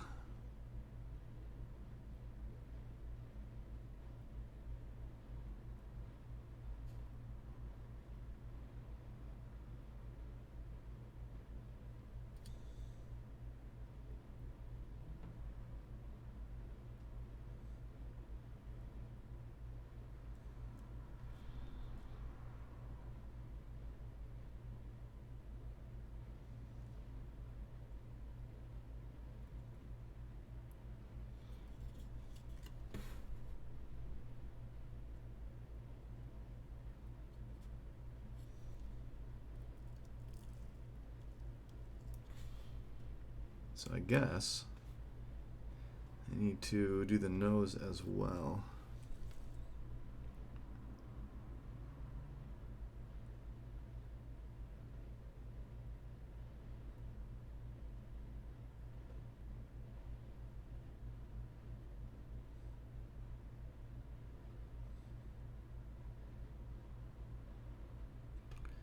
There we go.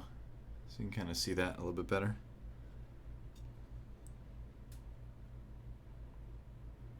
Just paint the forehead. I'm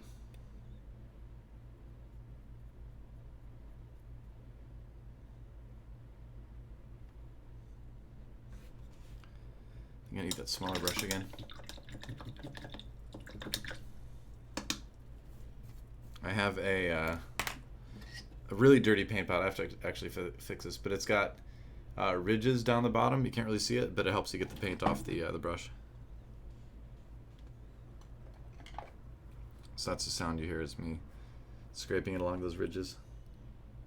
Gently. Oh, so gently.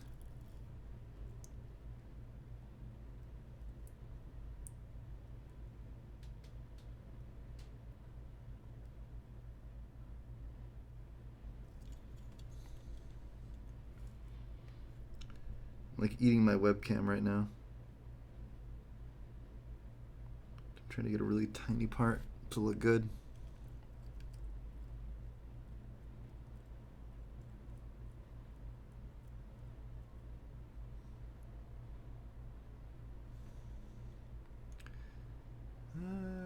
It's not terrible. I think I could do a little bit better.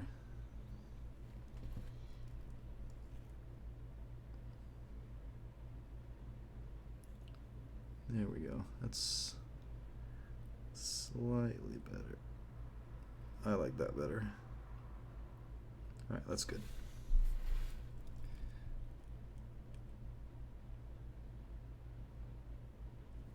All right, cool.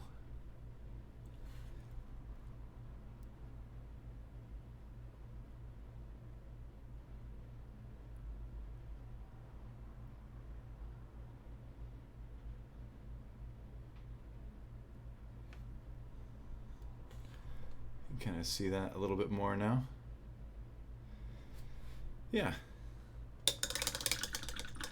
I'm glad you are satisfied. I aim to be the Bob Ross of miniature painting. Mostly just because I want people to chill out and enjoy painting, you know? It's kind of the same, similar philosophy, I guess. Yeah. Glad I can help people get ready for bed and wind down, you know, start to feel a bit sleepy, just like in my casts.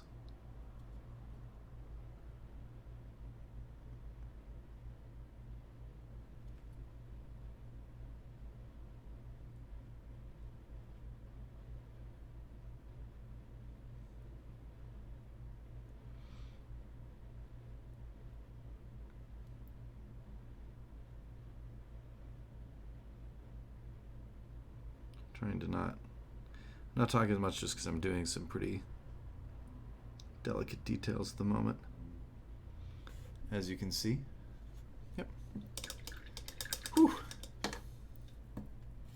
Happy little trees. I have some tree scenery I need to do sometime. I literally do have some trees to paint. And they will be happy. Or else.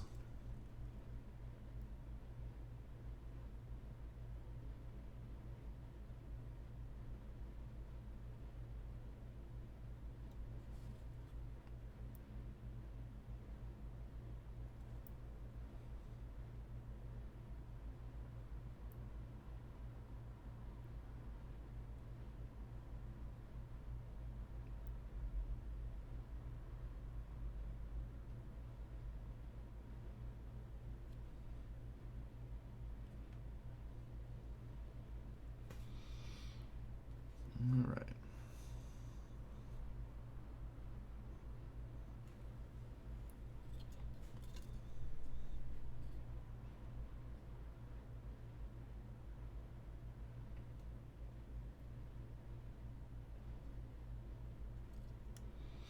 We've been talking a little bit today about our friend Geoff, inControl, who sadly left us this weekend, but was getting to be a pretty big part of the Warhammer scene on the Warhammer 40,000 side of things. Was winning a lot of tournaments, was doing some commentating, wrote at least one article for the Warhammer community website, which is a pretty big deal. And he had been in it a lot longer than I had. But, yeah, definitely a loss for not just esports, but for multiple gaming hobbies out there. Just a great all-around gamer. And a hilarious guy, always a really, really nice guy whenever I met him. And wish I would have had a chance to get to know him a bit better. Wish I would have had a chance to play a game of Warhammer or two with him at some point. But he definitely left us with a lot of extremely funny and oftentimes extremely inappropriate great esports moments. So he will be,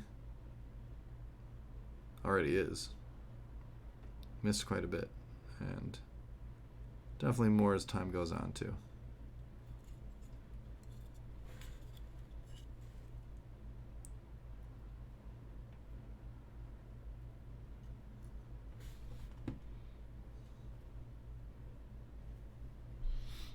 Let's see.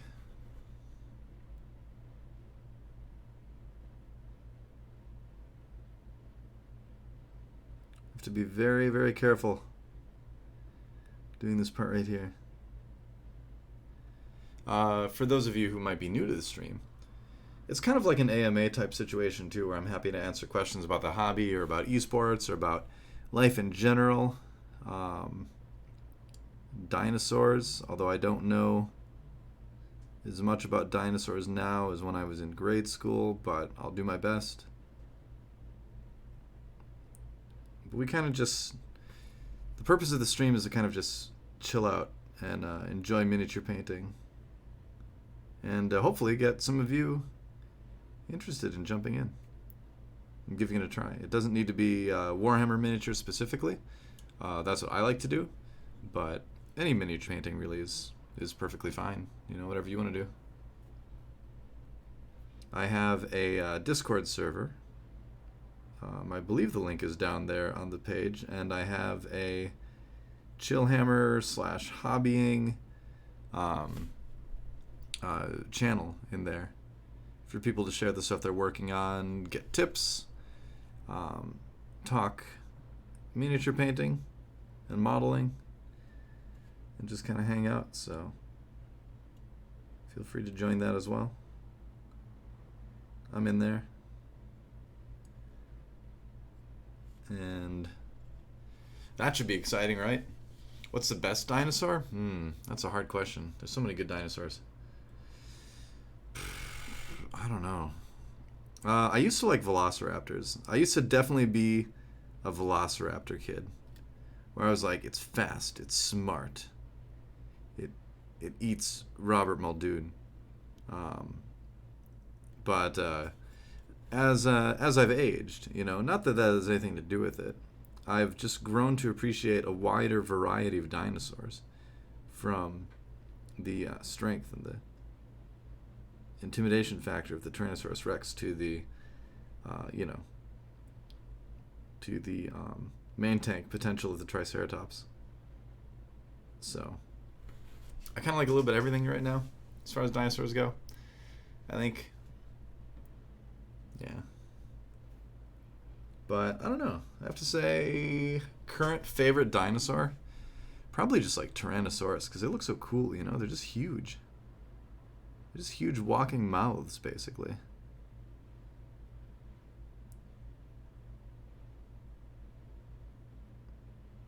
And I'm not super thrilled with the Jurassic World movies. Put that out there. I think they're kind of bad.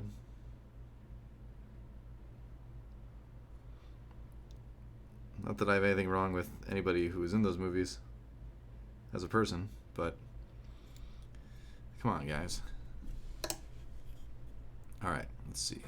So I'm kind of just working my way down the torso, doing all these gold details.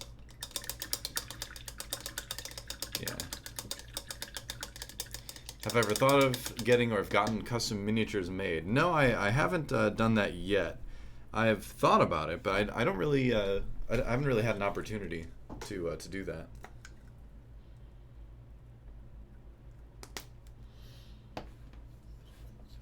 I should probably take a second and text my wife, because she's in Detroit right now, and I just realized that that's Central Time, and it's almost 11 o'clock there. So I should probably see how she's doing. When you're doing the long distancing, and we're not doing the long distancing right now, but like she's gone for a few days, but it's always good to, chat a little bit, a couple times a day. Relationship advice from Doa. Because you miss the person. Or you should, anyway. If you don't, then I don't know. We've got other problems that might take a different stream to talk about.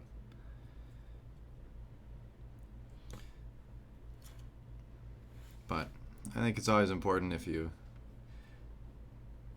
there was an old song, an old country song, and probably a lot of other people have said this too, but it says if you love someone, let them know.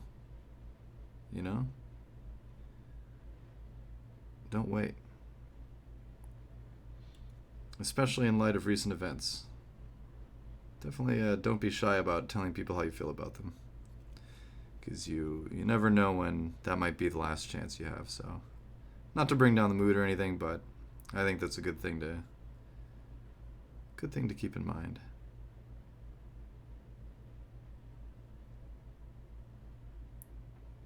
I probably heard that in a Pixar movie too. All right, let's see.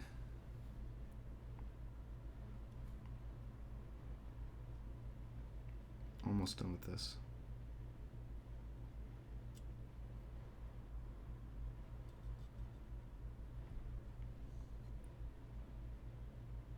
Oh, it's so hard getting these tiny edges. The edge of his armor.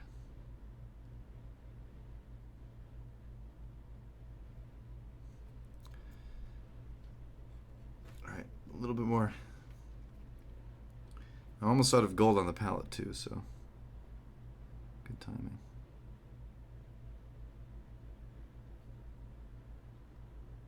Sorry, I'm in the zone. I'm not meaning to ignore Twitch chat, I just kind of am. Yeah, that's looking pretty good. Cool. Making progress. Alright. Yeah, we've got a lot of time zones in America. We've got like at least 4. I mean, in just like the lower 48 states alone. Not to mention Alaska and Hawaii as well. Yeah. 1 second.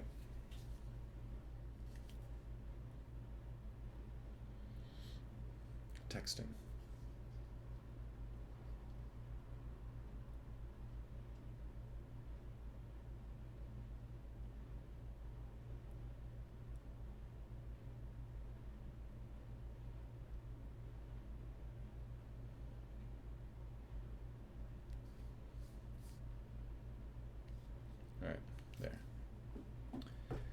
Yep. Yeah, the UK, definitely a one time zone size place, I suppose. Let's see. I've only been there once, actually, sadly. I'd love to go back and explore a little bit more. I was in London for League of Legends World Championships in 2015. All right. Let's see. So I'm going to try to get the rest of the gold done on this now. But in order to do that, I think I need to add a little bit of red on some of the sort of, I don't know what you call it, like pinions or something like that coming out of his belt. I don't know. Yeah.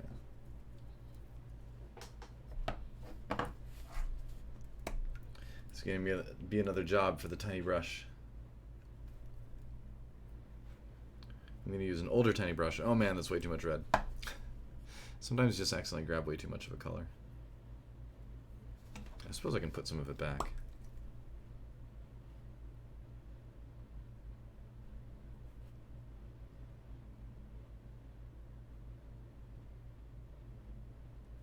That didn't work very well. Well, I tried. How is all casting going to happen to geolocation? I don't know yet. I'm honestly not sure. I mean, I'm sure we'll have a plan for time zones, but as for what that plan is, I have no idea.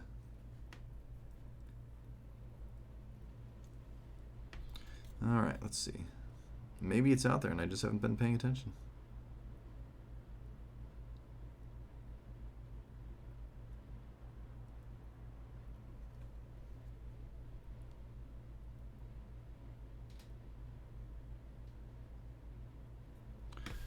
I'm going to do this belt in red, and then I'm going to paint over the red, over some of the red with some gold.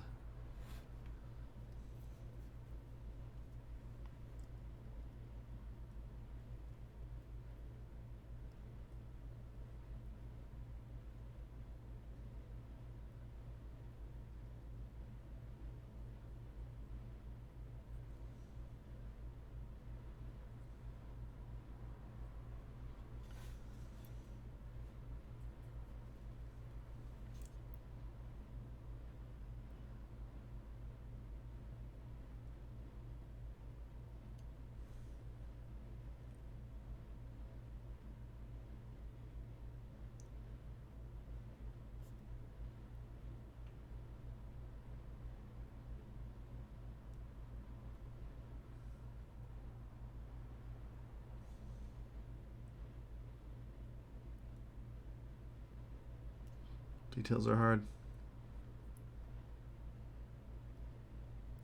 You've seen me do a lot of other models really quickly. This one, though, I'm trying to slow way down with. Make sure everything looks good. This one's a bit more of a centerpiece.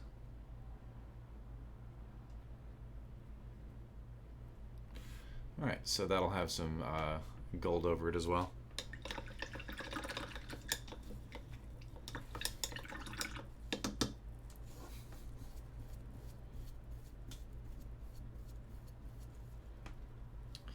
That is true.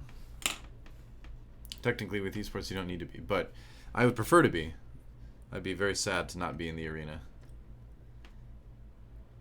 That's coming along.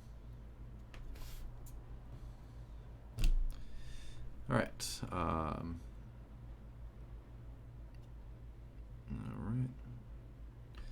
Yeah, I need a little bit more gold.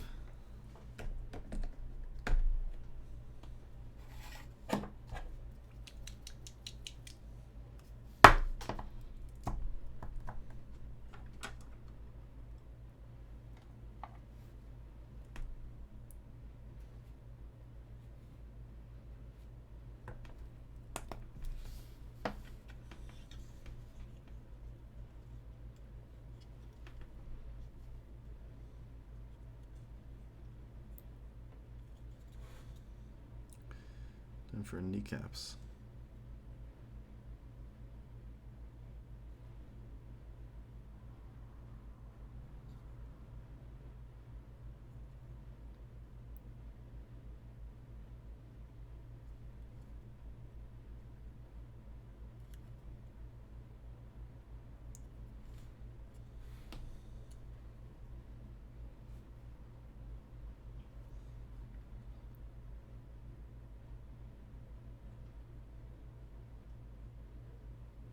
This guy has some interesting knee armor I have not seen before.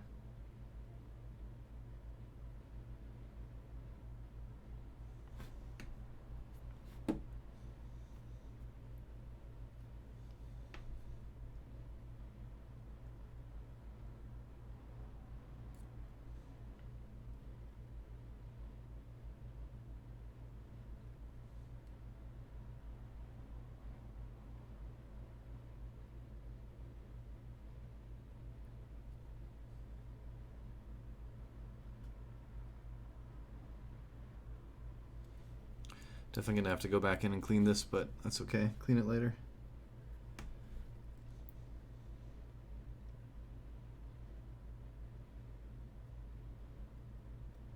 The nice thing about the base coat of the model being black is that if you mess up, you can always go back and fix it really easily because you can just paint black over it.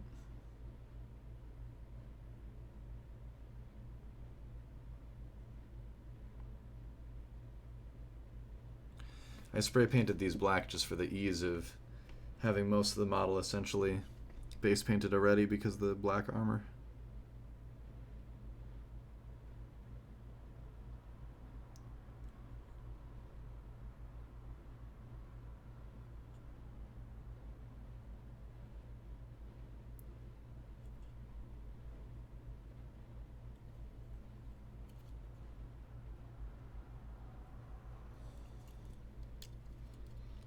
It's a bit tricky because it's hard to hold the model in the right place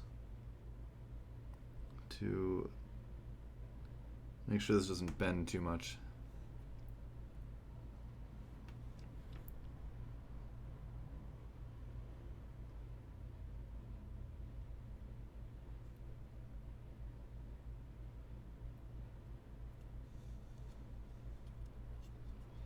There's tiny little details on his legs too. I think I'm going to use an even smaller brush actually. What days do I usually stream? I think I usually stream on Mondays. And that can be kind of sporadic. I honestly just don't have a lot of time to stream. And I just don't want to every day. So, but I try to do a painting stream every Monday. And it's not always at the same time. It's kind of whenever I can fit it in. But if you keep an eye on my social media, I try to post in advance. Also in my Discord too. I'll post about that. But glad you're enjoying it. Thanks for stopping by. I'll probably stream a bit more in the off season, but during the Overwatch League season when it's on, it's I don't enjoy streaming a whole lot when I'm not casting because I'm already on camera quite a bit, so it's nice to take a bit of a break from that.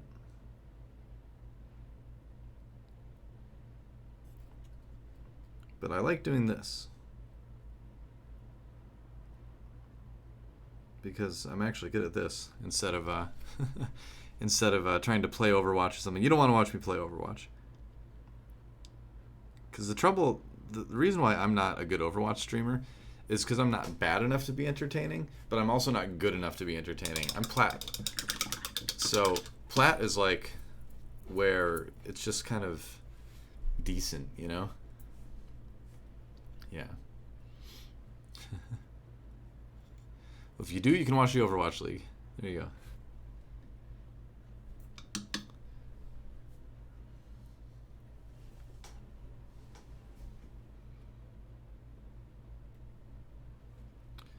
All right.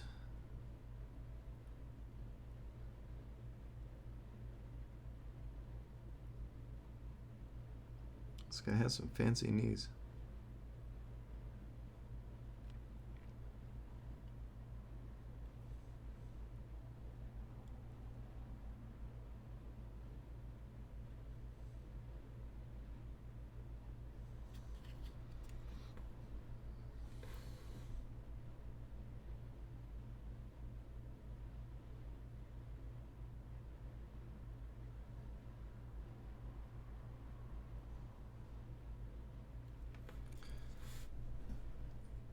time banging out these leg details here.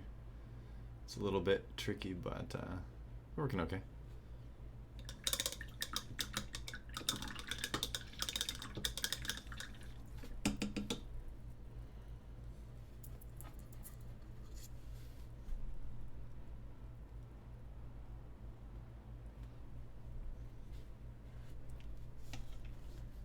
Need a bit more.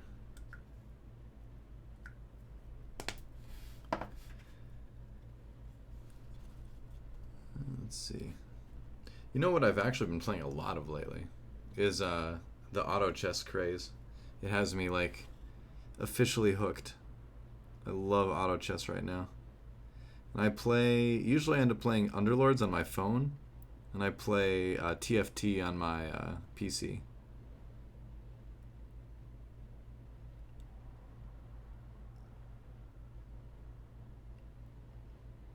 Because I actually really do like Teamfight Tactics. It's got kind of a weird UI, and it's different. But it is a fun game. I like the drafting rounds where you're in kind of like the circle with the wheel of heroes and stuff like that. The one thing I really don't like with Teamfight Tactics is that there's no button press to quickly see what everybody else is building and what their synergies are that they have currently. Whereas in Underlords, that's like a mandatory button. You need to be checking that all the time if you want to have a chance of winning. So sometimes I feel like I'm kind of flying blind a little bit in Teamfight Tactics, because I know you can click on other people's like realms and actually see what they have there, but like clicking through everybody, and then like the best time to do that is during a fight. But if you do that, then you're not, then you've got like a fight going on. It's hard to tell whose heroes is whose quickly if you're trying to go through it fast. So that's all I ask for Teamfight Tactics. Just give me a button to let me look at what everybody's builds and synergy is in a hurry, That'd be nice. If that button exists, let me know.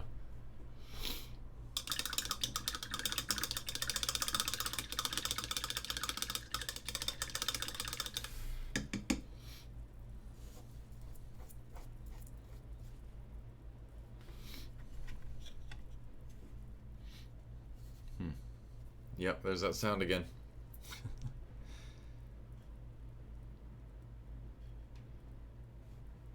It is a sound you have to get used to if you're going to watch painting streams. I'm going to put a little bit of silver on his knees as well.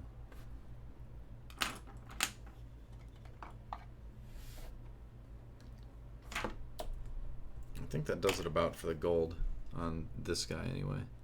I take that back. I could put some gold on his gauntlets as well.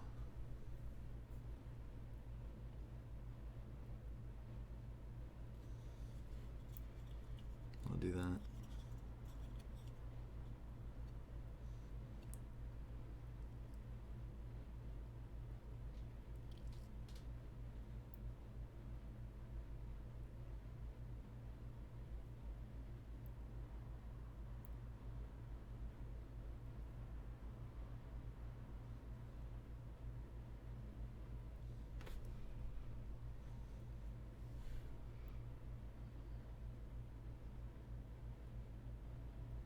A lot of this I'm using the side of the brush to kind of catch the edges. That's really the easiest way. Get these details done.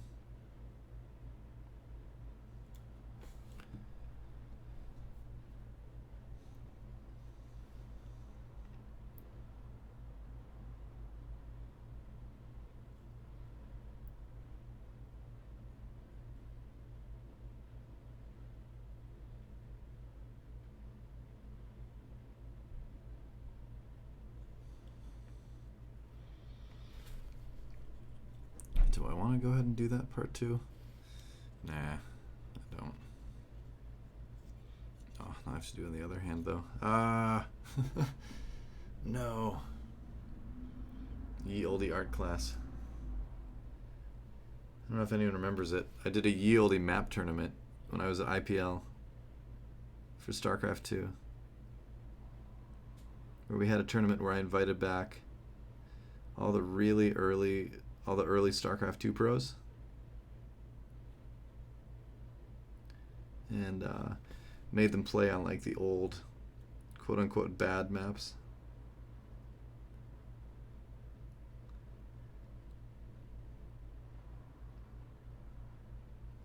It was really funny, and it was really fun.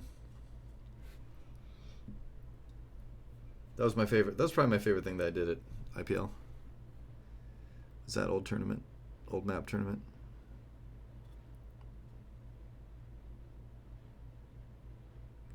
I had to like beg to let them to. I had to beg them to let me to do that. I had to do like the graphics myself. I had to do the sound design myself. I did pretty much everything except for the intro video on my own for that tournament.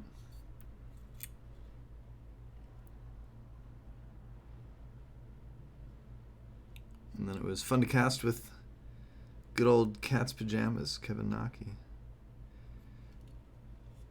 I don't know if you guys remember him, but he's the guy that he actually voices the like State Farm League things on the Overwatch League right now, coincidentally.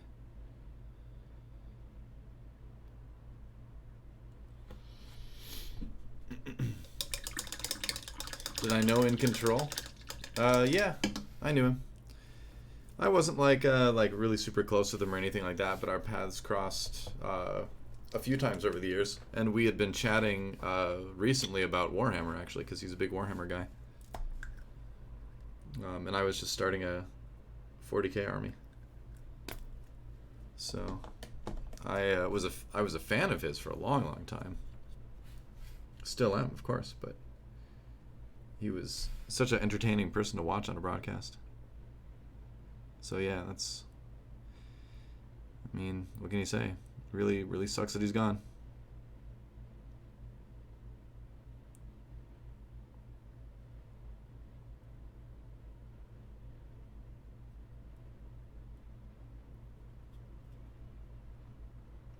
He was definitely like one of gaming's best. Not just esports, but just gaming in general.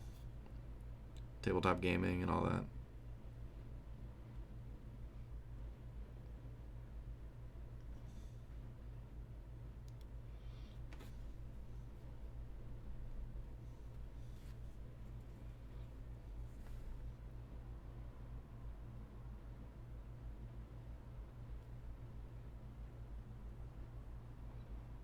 But he'd be around the Blizzard Arena fairly frequently when they did StarCraft stuff.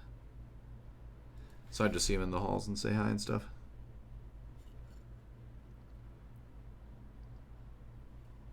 As we were about our various esports business.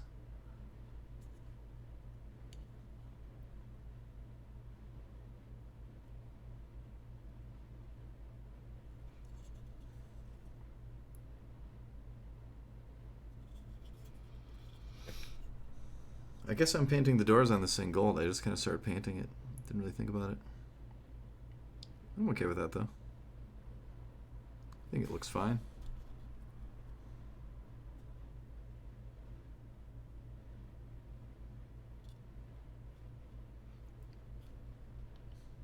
Yeah, that's cool. You have to do that like spell effect on the inside there, too.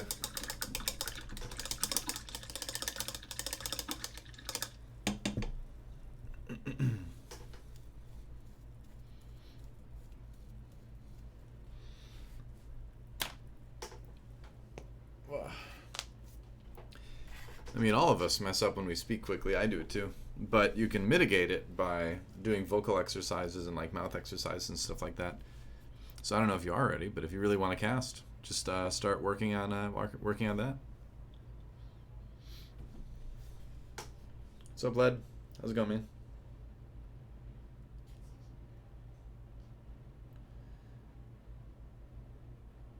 Sorry. I'm just sending a message.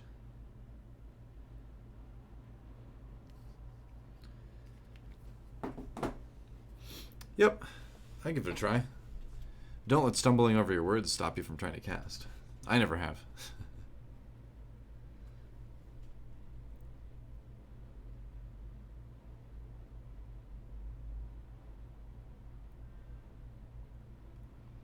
All right.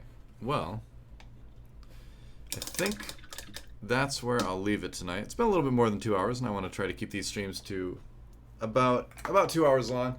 Gonna stream again next Monday, unless something comes up. Check my social media. GG Doa on Twitter and DOA Games on Instagram, because somebody took GG Doa on Instagram. I don't know why. It's like a dude that follows basically nobody and has never posted, but I can't get the name. Oh well. So DOA Games on Instagram, GG Doa on Twitter. Join my Discord, chat with people, and yeah, that's it. Thanks for watching, guys. We'll see you next week. Until then, get hyped about Sigma, new hero. Get hyped about Stage 4, 222, best kept secret in esports. That's right, it's happening. And yeah, I'll see you guys. See you guys next time. Thanks for watching.